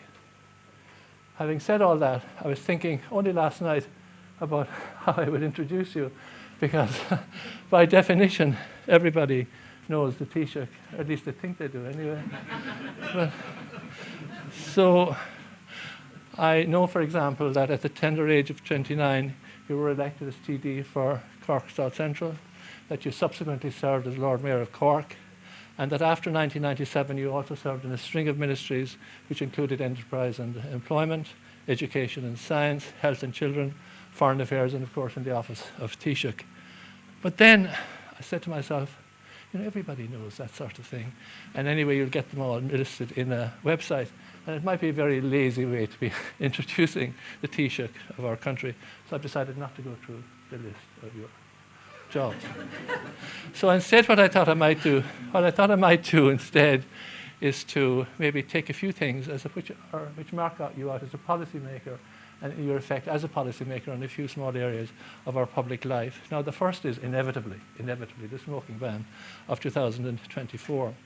Now I remember when the smoking ban was brought in 2004, somebody asking Micheál Martin, Minister Micheál Martin as he was at that time, if he was mad was the word that was used, in banning smoking in the very places where his fellow deputies, his senators, his councillors met to have their weekend clinics. And I remember him saying that in all conscience, he could hardly make a case for more effective money for cancer research, which actually he did anyway, but he could hardly make the case if at the same time the smoking ban was not introduced. I also remember him saying something similar, principled thing, about the establishment of money for third level research, because when he became Minister for Education and Science in 1997, policymakers and captains of industry were lauding the expertise of our graduates, and quite rightly so in my opinion. But as Minister for Education and Science, Micheál also realised that as a matter of fact, as opposed to a matter of aspiration, if Ireland was to create the knowledge-based economy that everybody was talking about, then it needed government investment in research. And so enter the research councils and his support for Science Foundation Ireland, where we found that after the state had given its encouragement, not only were our researchers the best in the world, but if they were given support from the government, they would be among the best. They were among the best of the world. They would be seen to be among the best in the world and capable of participating in all kinds of research clusters and research groups and so forth the world over. I also could say something similar about something I know which is very close to his heart, which is the Shared Ireland Initiative. Because the Shared Ireland Initiative has also been described, to the Shared Ireland Initiative in similar terms, because that has evolved as a forum which enables individuals to develop their own identities to their capacities, even though there are many people who would come from different traditions and different capacities, and to share the one with the other, the richness of each of these identities and the way in which it can interact with one another. And as a final example, at a conference in which I attended in Trinity College last week, I heard a distinguished jurist survey the development and current application of Irish foreign policy. And she made the point that while governments will have their critics, and they will always have their critics, and indeed long may it be so, but that Irish foreign policy has always to be informed by a set of guiding principles.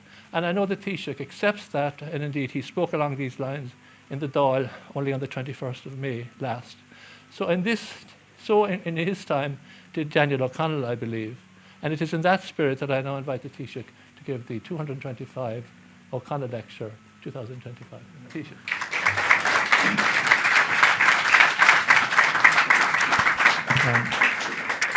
Gur míle maithagút miris agus ónóir anna bhór domsa bheith I láthir an seo nuamh chun an léach seo ó thabhairt agus táim fíormhaíocht a bhiris. As ucht an méad atá déanta I rith na blianta ag agrú na scoile seo ina mós do Daniel O'Connell.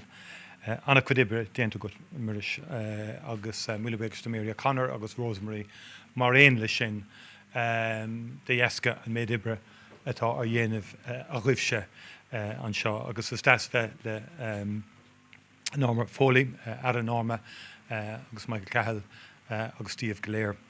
Could I first of all say what a wonderful privilege and honour again to be back in Derrynane to participate in a special 250th anniversary gathering of the preeminent O'Connell Forum in the world.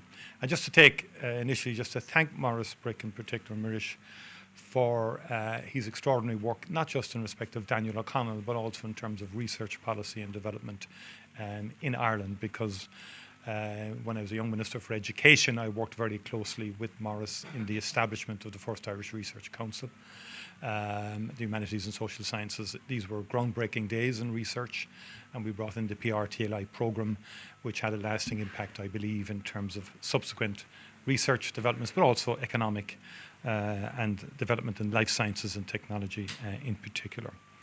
And this summer school has, under the leadership of Professor Maurice Brick, played a vital role in encouraging O'Connell studies and engaging new generations of scholars and the wider public alike. I want to congratulate you again for another successful year and to thank you for the opportunity to address you. I do not claim to equal the expertise of many of your other speakers. They reflect the great strength of Irish historical research at this time. But what I would like to do is to speak with you about our history, how it relates to the challenges of today, and the role which greater engagement with Daniel O'Connell can play. O'Connell changed Ireland, its sense of itself and its identity. For all of his many flaws, he is an indispensable figure in our history, and we should do far more to engage with him. And I believe that this is essential if we are to meet key challenges of this generation. In a world which is seeing rising division and conflict, we should never take for granted the right to freely debate our history and its importance, the freedom to argue about who we are and who we seek to be. But what do we do with that freedom?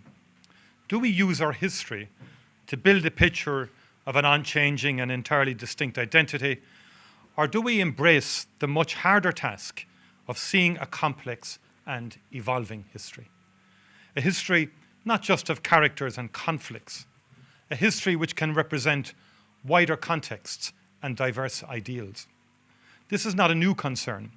In fact, two figures whose works were known in great detail by Daniel O'Connell and his contemporaries talked of how the failure to think outside fixed community boundaries was a deep problem for Ireland. Richard Kerry, the most widely read Irish Catholic historian of the 18th century, attacked the approach of much historical commemoration to, as he said, oppress the living through the abuse of the dead. Edmund Burke, later viewed as a conservative hero in England, but a Protestant son of a mixed religion Irish family, wrote from a very different perspective, but reached the same conclusion. He argued that history was being abused to provide, and I quote, offensive and defensive weapons for parties in church and state, and supplying the means of keeping alive or reviving dissensions and animosities, and adding fuel to civil fury, unquote. We have progressed a lot since then. I don't think anyone today could conceivably accuse any serious historians of holding sectarian agendas such as those which once dominated. We have created new realities and overcome enormous barriers in terms of respect, if not yet reconciliation. 18 years ago, in the aftermath of the re-establishment of the Northern Executive, then President Mary McAleese was invited to give a reflection on where we might be moving towards. And she said then, and I quote, "Where previously our history has been characterized by a plundering of the past to separate and differentiate us, our future now holds the optimistic possibility that we will revisit the past more comfortably and find elements of kinship long neglected, of connections deliberately overlooked," unquote. And as Minister for Education and then Foreign Affairs, along with former Minister for Justice then John O'Donoghue, we were honoured to work with Mary McAleese as she began a remarkable programme of reaching across boundaries to try and rebuild and strengthen those connections. A Catholic from the Ardoyne inviting the Orange Order to Áras an Uachtaráin signalled true historical progress, and it remains far more than a symbolic act of reconciliation. Yet, I cannot help thinking about the momentum we have lost since those optimistic days, about how we have so often stepped back and failed to move forward in acknowledging Irishness and Irish history in all of its complexity, about how elements of all of our popular discourse are becoming less inclusive. In fact, it is possible to argue that many towering figures and important movements in our history are being pushed into the background, becoming at best supporting figures in a narrative which is focused more than ever on the early 20th century. I often wonder, are we beginning to lose from our popular understanding of Irish history, the leadership of Parnell, the wild inventiveness of Swift, the constitutional radicalism of Grattan, or the reforming idealism of Edgeworth? Are we more likely to look at the separate and uniqueness of our past rather than understand that we've always been engaged and open to a wider world of ideas? And what I have no doubt whatsoever about is that at this moment of growing division, if we want to bring the Irish people together, then we must do the hard work of trying to understand and respect far more of our history. And within this, we must do much more to remember and reflect on the national and global significance of Daniel O'Connell and the movements which he led. O'Connell should not be an afterthought. We should understand that he is one of the most important leaders in our history. He is by some distance the Irish leader who was best known and most influential in the world. His impact was not just felt when he was alive. It could be said that he was more responsible than any other individual for establishing the national aspirations and outlook of the majority. Without O'Connell, Irish history would have been more provincial and less national. The stories of his life and career would be captivating in any era. But far more important is that he changed Ireland. In fact, it is entirely possible that he is the essential figure in creating something close to a shared nationalism amongst a large majority of Irish people. We can argue about how much he achieved, but there is no doubt that he was a liberator of national sentiment, a liberator of community spirit. His life and career represent a foundation without which it is hard to imagine the rise and success of movements which followed, whether or not they acknowledged him. I think this is necessary to say because O'Connell has always been subject to sustained criticism. Some of this focuses on the aggressive and narcissistic features of his public life, and there's no doubt that he was often brutal and nearly always vain. For many, like W.E. Lecky, the great Protestant historian of the late 19th century, O'Connell's manners, or rather lack of them, was something which they could never get over. However, by far the most consistent attack on O'Connell has come from those who condemn him for not having used his power for their ends. For example, Friedrich Engels condemned him for not using his popularity towards more revolutionary objectives. The Young Irelanders said much the same thing. What is remarkable is the scale of the condescending dismissal of O'Connell published recently by a Sinn Féin spokesperson writing in An Phoblacht. According to this account, O'Connell was not the liberator, but the suppressor of the Irish because he failed to lead a Republican socialist revolution.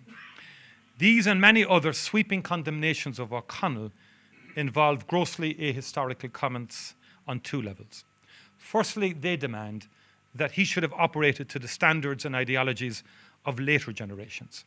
And secondly, they assume that O'Connell's impact was easily transferable to other movements and leaders. In effect, that O'Connell was not necessary to O'Connellism. And this is transparently ridiculous.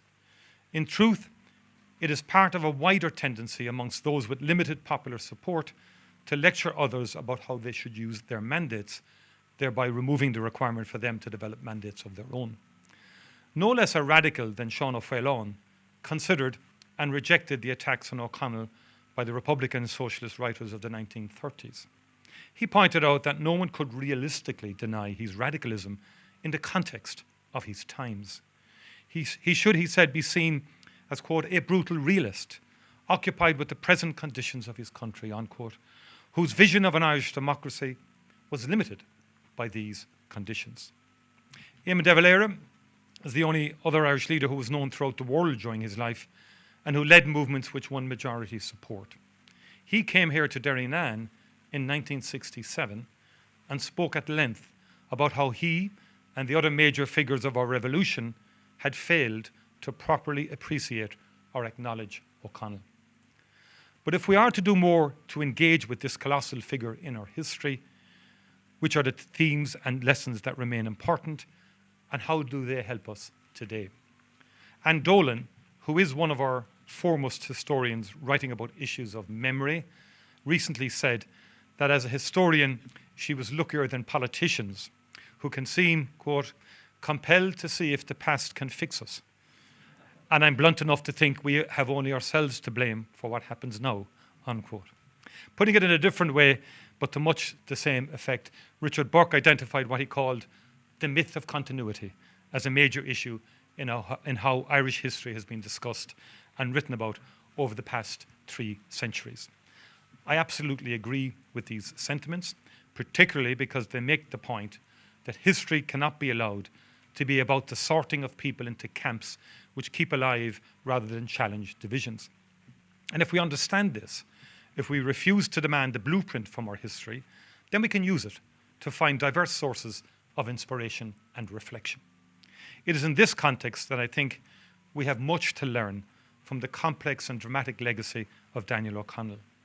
His is a story of quite dramatic achievement and innovation. But equally, it is a story which calls on us to see Ireland in a wider context of international connections and ideas.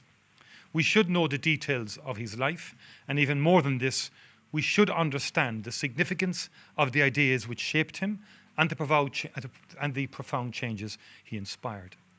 For me, O'Connell is impossible to assess without the wider European context of his times.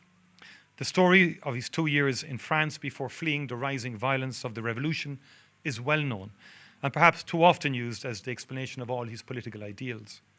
More important than this was that O'Connell, though hailing from one of the most remote parts of Europe, grew up in a social class and time which was profoundly European. His was the last generation of Irish people whose primary international orientation was towards Europe rather than to America. Once overseas Irish communities developed dramatically due to mass immigration and also with the greater ease of crossing the Atlantic, we became much more focused on the English-speaking world. However, before that, the situation was completely different. Scholars have shown that popular poetry and writing of those times was full of references to France, Spain, Austria, and other countries, which the Irish had developed a long-term connection with. And this was the case in both English and Irish. In O'Connell's case, as was seen with many Catholic landholding families, his family had an ongoing connection with European militaries and centres of education. His uncle was a French general, and his son served as an Austrian hussar. Throughout his life, he followed European events and never doubted that Ireland was part of a wider European culture. And while authors in English dominated his later reading, his core sense of justice and shared rights was emphatically based on wider European ideas. And this was a time when educated Irish people actively sought out the new romantic literature of Europe, read liberal philosophers, and constantly observed evolving national sentiments in Europe. For example, James Clarence Mangan, regarded as one of the most widely read Irish poets of the years of O'Connell's public life, published volumes on New German literature with a special emphasis on Goethe. Irish people were very clearly engaged with new European trends of exploring antiquities, scientific exploration, romanticism in the arts, and new concepts of education. And particularly because of O'Connell, Ireland was in turn also a topic of sustained interest in Europe. It is remarkable how Europe gradually retreated over the following century from its place at the core of our national sense of what our wider context was. After over 50 years of membership of what is today the European Union, we still have many people who instinctively view Europe as them, not us. We too little understand how it was actually Europe which gave many distinct elements of Irish identity their opportunity to survive, particularly during the sustained periods of dispossession and religious repression. Without Europe, there would have been no us.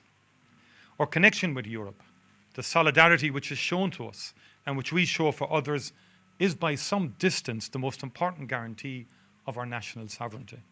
It is a remarkable thing that this country will next year chair many of the most important councils making decisions which affect us and 750 million people throughout Europe. For Daniel O'Connell, a shared sense of idealism, culture, and aspirations with the peoples of Europe was something he held to instinctively, something attested by the many European visitors who came to this place to see for themselves the great Dan. And we should also remember him as the essential figure in what Patrick Geoghegan has rightly called the transformative moment of the 1828 campaign for Catholic emancipation and its victory the following year, at the head of a popular movement, the like of which had never been seen before. O'Connell not only helped to remove sectarian laws against Catholics, he created a sense of a shared cause and an appetite for popular mobilisation, the scale of which is one of the unique features of Irish history of the 19th century.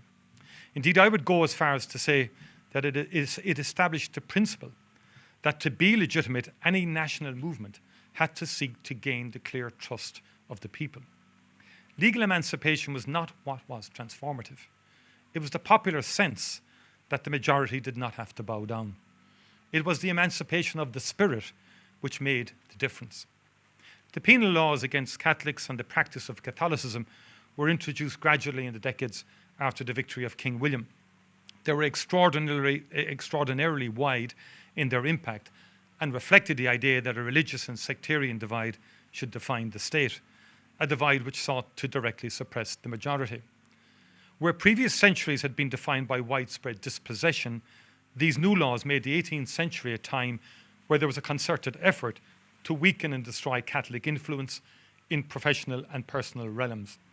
They had only a limited impact on the position of the great majority of the rural and urban poor. But the sense of exclusion, of humiliation, went across all classes of Catholics and also many dissenters. The open practice and basic operations of the Catholic Church were banned. Catholics were excluded from education, politics, and professions. And continued efforts were made to try to force the conversion of Catholic landed interests, such as the O'Connells. There was no equivalent here of the sort of serfdom known throughout many parts of Europe, but to be an Irish Catholic was to be denied status or respect in your own country. And this is a wider and more complex issue. But it is hard not to see the very limited spread of popular loyalism amongst Catholics as having resulted from this exclusion. Certainly, there were many demonstrations of enthusiasm, including from O'Connell when royalty visited or when a major celebration was staged, but there is none of the growth of popular support for the state or its monarch, which was seen in Britain and much of Europe at that time. And this was entirely logical. Why should people develop lasting attachment to a state, a monarch, and a flag which defined themselves against the religion and culture of the majority? O'Connell did not invent the idea of working for the repeal of the penal laws, and the bulk of the repressive measures were indeed removed in fits and starts during his youth. However, the process by which these earlier measures was secured was very different, and it had stopped working in the decades before O'Connell took on the leadership of the cause. Earlier Catholic relief bills were overwhelmingly driven not by a sense of liberalism, but by London governments looking for ways to quieten and then enlist Catholics. And this included a desire to ally with Catholic states and the Pope against France, both before and after the Revolution. It is also a contrast with various edicts of toleration in Austria, France, and Prussia during the 1780s, each of which was explicitly informed by Enlightenment principles. There were many organizations seeking relief, but their focus was on meek addresses to the king, which argued that discrimination should be lifted because they had proved their loyalty, rather than because of more basic principles. The elected Assembly of Catholics in 1793, of which Wolfe Tone was secretary, is the only example of more ambitious agitation, but it also focused on demonstrations of loyalty. In response, the government granted important reliefs, including the 40-shilling freeholder franchise and the establishment of Maynooth, but it also banned any similar Catholic assemblies from being convened. The years following 1798 and the Union were defined by depoliticisation and repression. No progress whatsoever was made in securing further rights for Catholics, and various Catholic committees returned to the quiet and easily ignored strategy of regular loyal petitions seeking relief. And this is where the radical impact of O'Connell was most dramatically felt. The very core of his strategy was for Catholics to take charge of their own advocacy, to not humbly ask for rights, but to demand them as being owed to all people. The strategy of loud agitation and mass participation through small financial contributions and regular meetings which he was directly responsible for and which could have been achieved by no one else was the first mass democratic political movement in world history. This is no small thing, and its impact on our society has been truly profound. A people whose spirit had been broken by centuries of growing exclusion found their voice and never lost it. As O'Faolain wrote a century later, O'Connell thought a democracy and it arose.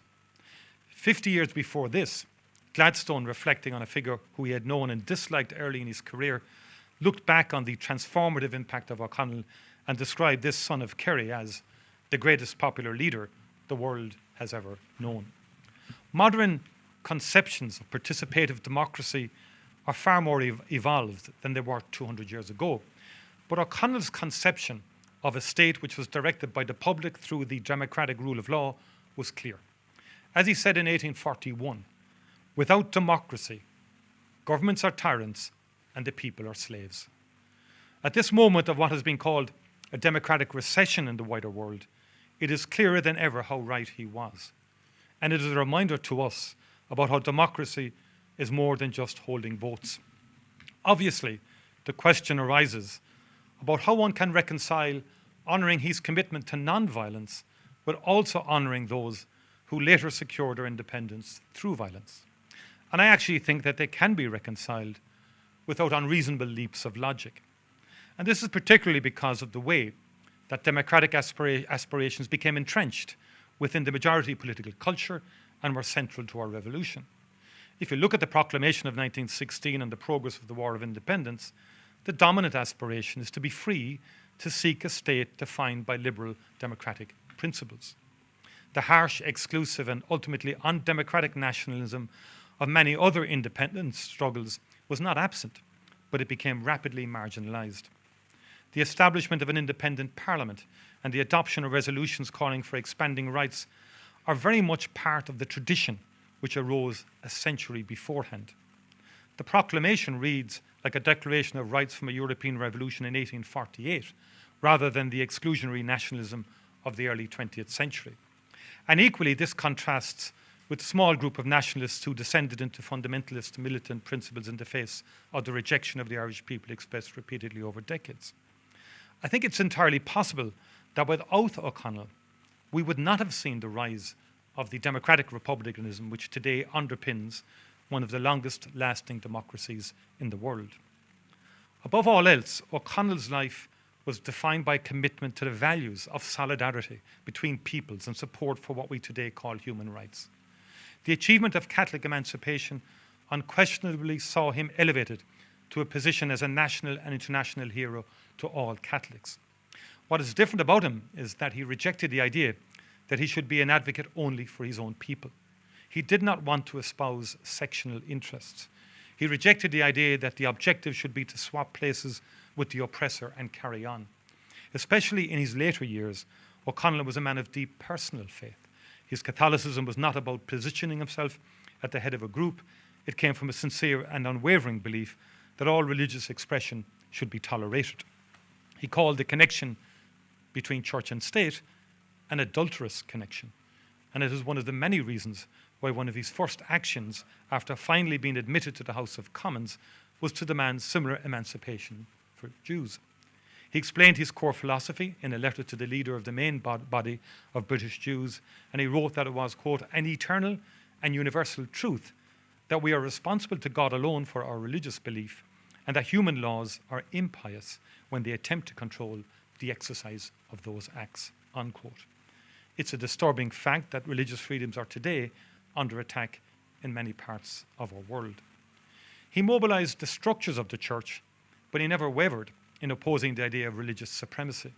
In fact, he remains one of the most important figures in our history arguing for the separation of church and state. O'Connell used his position as an international star to show solidarity with the suffering and aspirations of others. He admired and had an ongoing correspondence with Simón Bolívar, the liberator of South America. He encouraged movements pushing for democratic and religious freedoms throughout Europe. And in contrast, he refused a request to write to the Tsar because of the denial of personal and religious freedom to the Russian people. And it was this belief in universal ideals that lay behind his deep, lifelong, and brave expression of his abhorrence of slavery in every context. As his most famous statement said, wherever the miserable is to be succored and the slave is to be set free, there my spirit is at home. He was true to this, and in return he was honoured as a friend of the oppressed. Slavery was the topic he was most aggressive in opposing, chiefly slavery in America, but not exclusively. He went to remarkable lengths to denounce this slavery in every available forum. He insulted and called for a boycott of a slave-owning US ambassador in London. He addressed anti-slavery meetings at every available opportunity. And most importantly, he refused to compromise with pro-slavery elements, even when it might benefit his campaign on Irish issues. In the House of Commons, he refused to negotiate over Catholic emancipation with MPs who supported slavery in the West Indies. Later, he steadfastly rejected the shameful demand of some young Irelanders that he stop talking about slavery in order to raise more money in America. His response to them was to become even more assertive, authoring an open letter to the Irish in the United States, calling on them to oppose slavery and linking this to supporting the liberty of all people, including the Irish. I find it remarkable that some of those who denounce O'Connell today remain blind to the active support for slavery shown by O'Connell's loudest opponents. Their vision of freedom was one they could not extend to others. And O'Connell went even further in his support for the ideals of democracy and human rights, adopting a fundamental position that Ireland should show sympathy with all oppressed nations and people. For him, national liberty must lead to individual liberty. His was an Enlightenment-inspired nationalism rather than a revivalist nationalism. While he did not leave behind a lasting organisation, he certainly left behind a lasting impact. And this is especially important today because of both the situation in the wider world and the great challenges we face here on this island. The idea of values-based international cooperation based on the rule of law is under threat. Many organisations which were once driving forces in promoting peace and development in the world are being undermined by countries which ignore or manipulate them. For example, in spite of the rising number of conflicts in the world, it's over a decade since a new UN peacekeeping operation was authorised, and we can see what's happening in Lebanon right now. There are even sustained attempts by some to withdraw or undermine the core human rights laws which have guided much of the democratic world for 3/4 of a century. Ireland has to remain clear on where it stands. We must remain true to the ideals of universal values which apply to friend and foe alike. We must refuse to accept false opposites and be able to speak up equally for the rights of the people of Ukraine and the people of Gaza. We must be active promoters of humanitarian values and the urgent need for international action to prevent a rising catastrophe in Sudan and in Somalia and other places. And at home, we must be more serious at meeting and overcoming the great challenge of this generation, which is to build a deep and sincere reconciliation between all traditions on this island. The shining beacon of hope which the Good Friday Agreement represented was not an end in itself. It gave us the freedom to move from fear and conflict to trust and understanding. We amended our constitution to reflect this, referring to the different traditions and aspirations of Irish people and our commitment to respecting diversity. Yet today we have a situation where the largest party in our opposition casually accuses opponents of being unpatriotic because they have a different approach. We are seeing many more examples of people ignoring their own divisive and sectarian behaviour while seeking to impose their narrative of history on us. It's not progress when we are again seeing people attacked for having a more complex or different view on how we should remember and reflect on our history. O'Connell was not and did not claim to be a saint. He was a sometimes inconsistent and often bombastic figure. But all of that is outweighed by his extraordinary impact on our country, his liberation of the spirit of the majority, his creation of a mass participation in democratic politics, his sense of solidarity with others, his demand that the freedoms be sought for his people must be shared. And by any measure, this is a tremendous and positive legacy, and it is a legacy we should all do more to remember. Thank you very, very much indeed.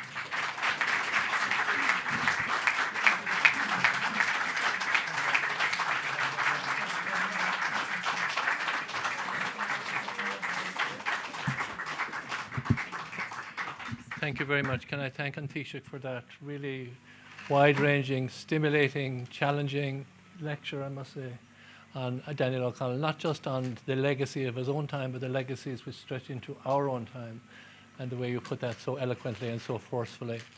Before introducing our chairperson, can I just correct my faux pas, my deliberate faux pas? I never acknowledged Mary, which I should have done, of course. Mary, of course, you were half a Kerry woman yourself at this stage. You come here so often, so I should have really welcomed you earlier on. So again, welcome to Kerry. Welcome back to Kerry.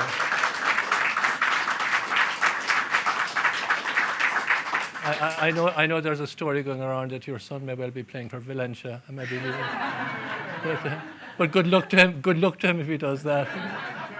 Can I introduce our chairperson, Mary O'Connor? Thank you.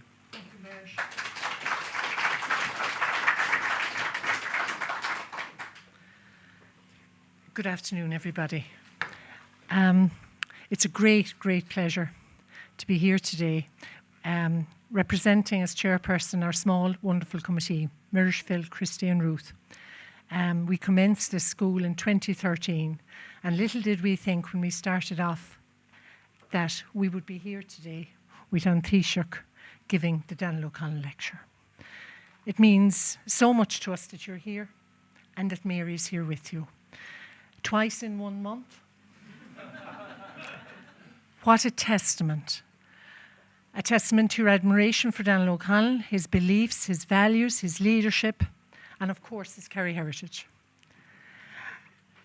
There is this programme, this wonderful programme that has been produced for 13 years running, is testament to one person. And the speakers that have been here for the past 2 days, in Carsavine yesterday, and here today, and all our wonderful chairs, are testament to one person. He's smiling over there now at me, wondering this morning, was I going to praise him when he asked me not to? But it is to Mirish we must pay a great tribute.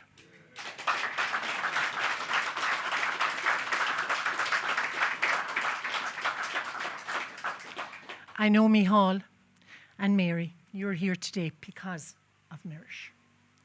He told me in early January, as he started to make plans for this very, very special year, how his great hope is that you would give and deliver the Daniel O'Connell Lecture.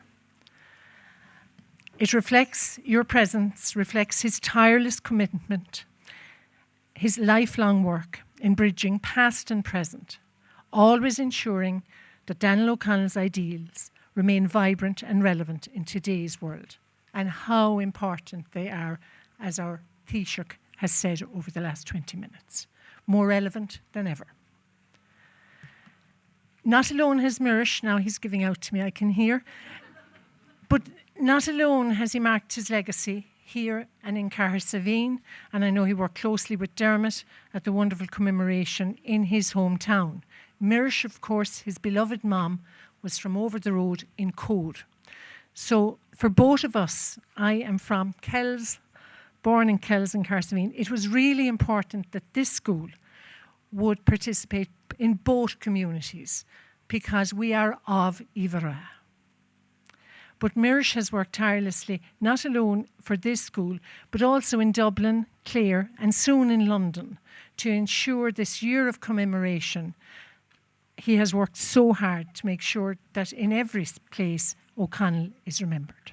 So I thank you, Mirish, from the bottom of my heart, for all your work.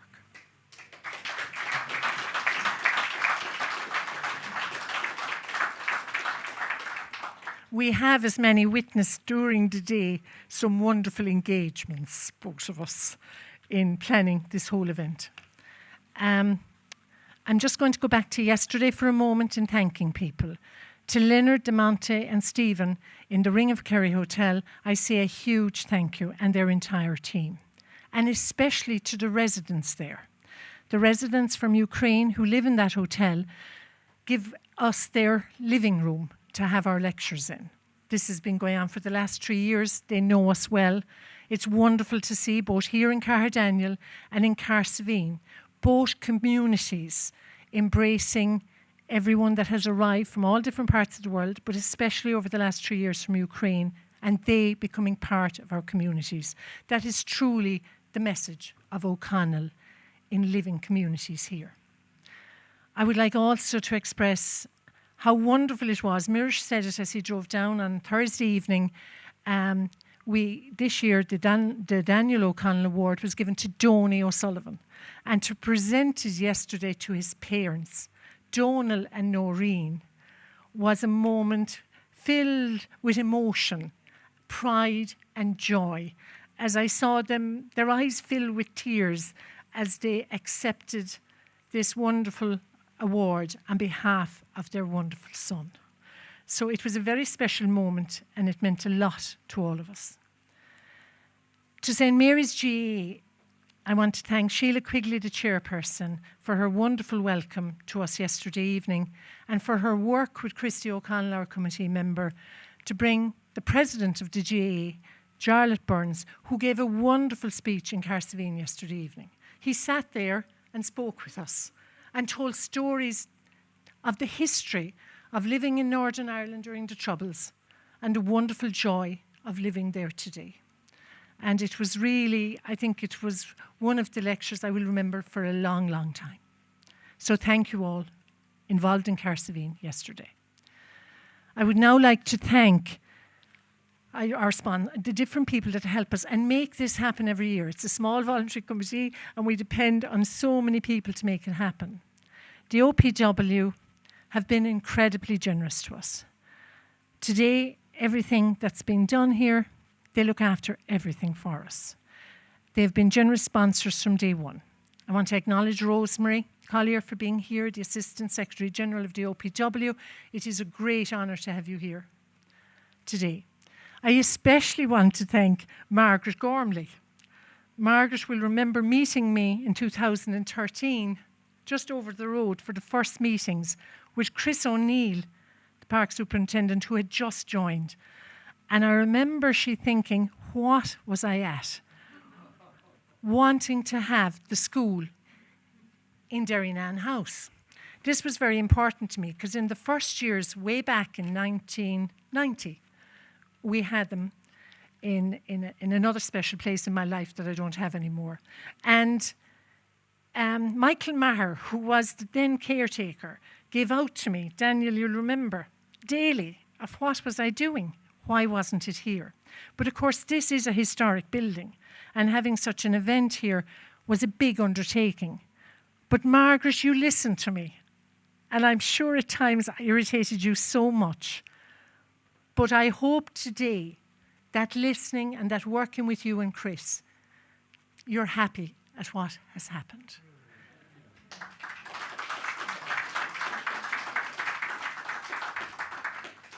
We had over 200 people in Carsavine yesterday. We could have filled it twice over. We have 170 here today, thanks to the generosity of the organising group here. Chris, I can never thank you enough. Chris was going to depart from the OPW last year, and I very clearly said, if he did, I no longer would chair. Because he makes everything, he is just wonderful. He has made the effort to come to meet me in my new place of life in Tralee, in the wetlands. He meets me there for meetings, knowing that the journey down sometimes can be difficult. Chris, thank you. To Emma Hutchison, who's joined Chris, I say a huge thank you. But most of all, there's one person who has made this school develop to the level it is today. And that is the head guide here, Anne-Marie Moore. I'm getting quite emotional.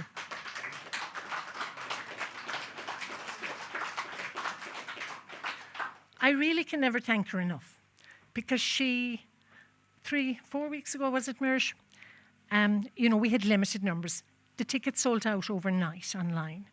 And I was very worried. I told Mirish, and of course Mirish always says to me when I'm worried, it'll be okay, I'll sort it, as in Mirish. And I think, yeah, but how are we going to seat all these people and where? So I rang Anne-Marie on the Wednesday I was off, and I said, is there any way? She said, Mary, whatever time you arrive, we'll meet. It doesn't matter how late. We met in the courtyard here, and that meeting made it possible to have you all here today, the 170 we have. So I can't thank you enough for making it all so easy, Anne-Marie, and for being at the end of the phone when I'm desperately worried about something, and for all you do here every day, telling the story of Daniel.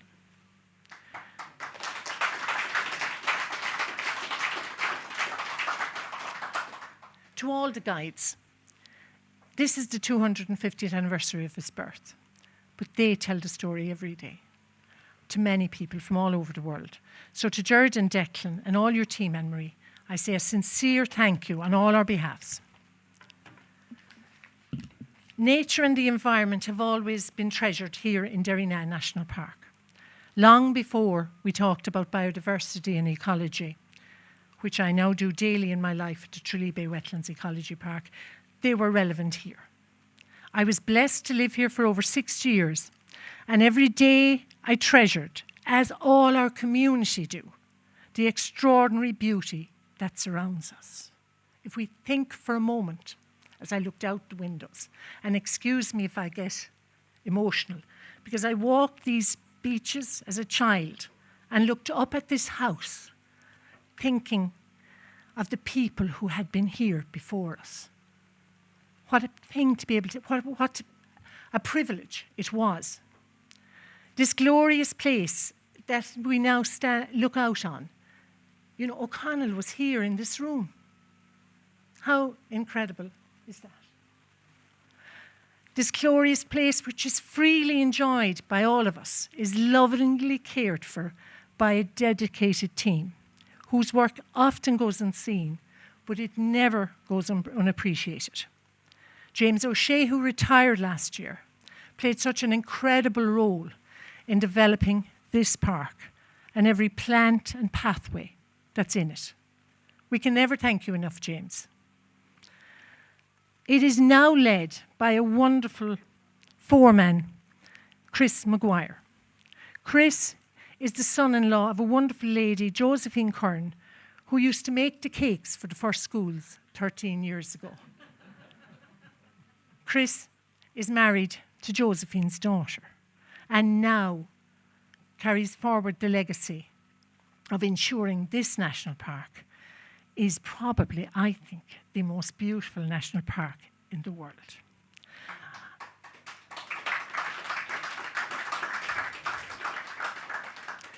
Alongside Chris are Michael and John Moran, who I know are passionate as local people about this beautiful place, as are Paul, Galvin and Pat, who work tirelessly as well to ensure that everything is absolutely perfect. So for your stewardship of this wonderful gift that Derrynane is, I thank you. And thank you for preserving it in the way you do. That leads me on to the O'Connell family. In 1967, they gave the greatest gift that they could give to this state, this home and these grounds. What a gift to give. Their presence every year means more than I can say. I was privileged to have Daniel's parents, Emily's and Johnny's parents as neighbours growing up. Can you imagine? And they say, you know, good people, or, you know, really good people are always good people. And they were wonderful neighbours and wonderful people to have as friends. So thank you for being here every year. And they would be so proud. As you spoke this morning, I could see Professor Morris saying, "Well done, Daniel."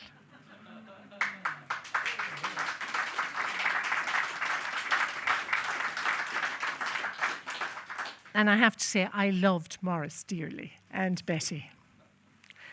To the Commemoration Fund, Department of Culture, Communications and Sport, we have made a new friend in Myrna Lyons.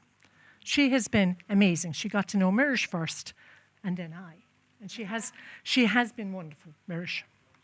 So I want to thank her. She would love to have been here today, but couldn't be here. But she watched online yesterday, sent me a lovely message last night, and we'll be able to watch the recording of this on next Friday, please God. So Myrna, from all of us, thank you. Our generous sponsors, always, from day one, they asked us to restart the school, are the Kerry County Council, under the leadership then of Tom Curran, a Carsavine man again. And then Moira Morell was wonderful. And now we've a new CEO, Fergal Reedy, who sends his apologies today, would love to have been here and has been supportive from January since he started. Was delighted with the preparations we were making, and we thank you, Fergal, for your continued support. A Cahardaniel woman and a Carsavine woman, Angela McCallan, who's in charge of finance, has always been there for me. Thank you, Angela. The Glasnevin Trust, which we've developed a lovely relationship with. We're so grateful to have Peter Gallagher, the new CEO, and Chairman David Bunworth with us.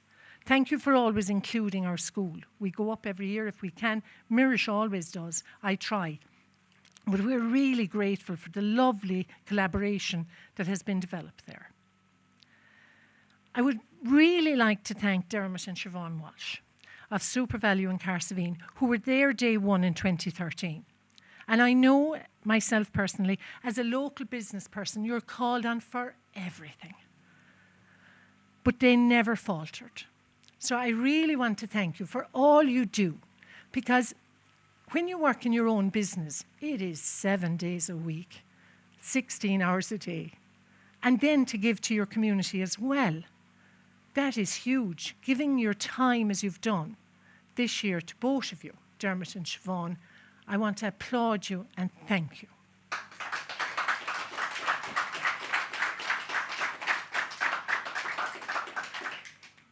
To Ahamore Tea Rooms. Deirdre, you will get emotional when I say that I remembered Ita very much today. She would be so proud of what you and John have achieved. Ita started the tea rooms way back, and we lost her sadly some years ago. She was a dear school friend. I remember when we started, she was just delighted. And Patrick Gagan, she adored. And she said to me when the first school was here, I just want one favour, Mary. Now, Ita made the best cakes ever, so any favours were going to be given by Mary. And was to meet Patrick and for him to sign her books. And I said to him yesterday, Deirdre, her daughter, is there now. Sadly, Ita isn't. But I just think it's lovely that you're back, Patrick, this year. And your family. I have to thank our audiovisual team. John, James are just wonderful. Again, it's a phone call at any hour of the night, and they deliver whatever is required, but they make this possible. This is communicated online. I know Craig helps with that, but it was very important to me because the old schools, we obviously have very little about them. But from the beginning, I feel that people will listen to your speech today, Micheál, on many occasions in years to come. And that's important. Someone said it, Mary McAleese spoke. Patrick Gagan said it to me yesterday. And his greatest regret, she spoke about O'Connell. And she said more about O'Connell in 5 minutes than he had said in all his books. She summarised, which was very generous of him. But he said it wasn't recorded. But this is recorded. Now, it can't be live because of the internet. But you never know. We might solve that for next year. But it will be there from next Friday for everyone to watch. And I know in the winter time, certainly, it's a lovely treat to tune in and listen to what has been said. I want to thank our photographer, Christy, because the photographs that are taken every year make us laugh. He catches us at the most, sometimes tricky moments, but again, a record that's really beautiful on the website and are enjoyed by so many. To our website people, Linda Forum, she is amazing. Like, we went online. Mirish went on radio recently, and speaking for himself, he also included me and told the whole world that we knew very little about, what did you say, Mirish? Didn't you? I'm only teasing you. But oh yeah, he said the digital, all that world we didn't know, and Mary didn't know much about it either. So, sure, he was right in some ways. But Linda makes it all possible. The success of it was this year when it was sold out and all the regulars couldn't get a ticket. To social media, I know Kieran Galway helps me from his Time for Graphics company, a wonderful young man who does great work. So thank you, Kieran, for the patience. To the wonderful volunteers, I want to say a special thank you to Marie Brick, Louise, Lucy, Gabrielle, O'Connor, and Sean Gallivan, who came to my aid this weekend and were just wonderful. And of course, Phil O'Neill. Phil joined them and led what they called the Dream Team down at the front. And I think the Taoiseach's department even had trouble getting in. So that says it all. So thank you. Thank you for all your work. Our committee, which is made up of Philomena, Christy, Ruth, Mirish, and myself, feel very privileged that you are all here today and that you've supported us all the way through. We look forward. We're not sure how long we'll continue, but we will make sure we pass it over to people who will protect this wonderful school and keep it going. Thank you all for your patience and for listening to me.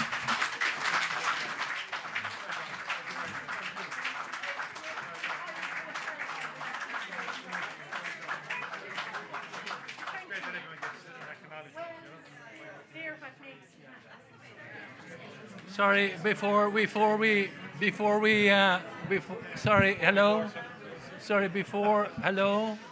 sorry, just one thing. Before we depart, we have to thank Mary herself.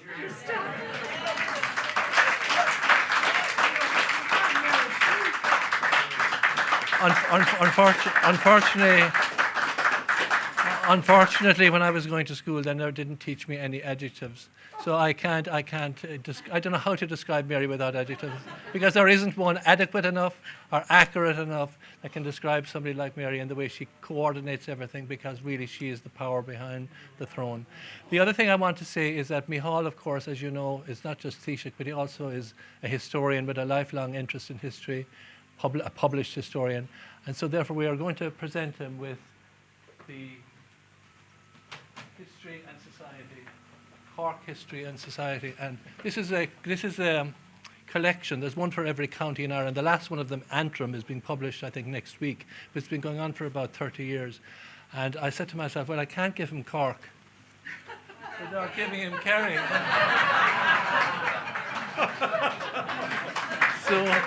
So we wouldn't want him to get too lost in Cork without realising the connection between the two. So It's my great pleasure Thank you, Morris. to present him with this. You shouldn't be doing this, but we all know about the connection. And we're the underdogs. Yeah. Okay. My God. You didn't have to do this, but thank you very much. I know I didn't, but sure, there you go. Okay, so that's, thank you. I actually forgot the most important thing of all, that you're all invited for tea and cake downstairs. So we look forward to meeting everyone that's down there waiting, and thank you all again.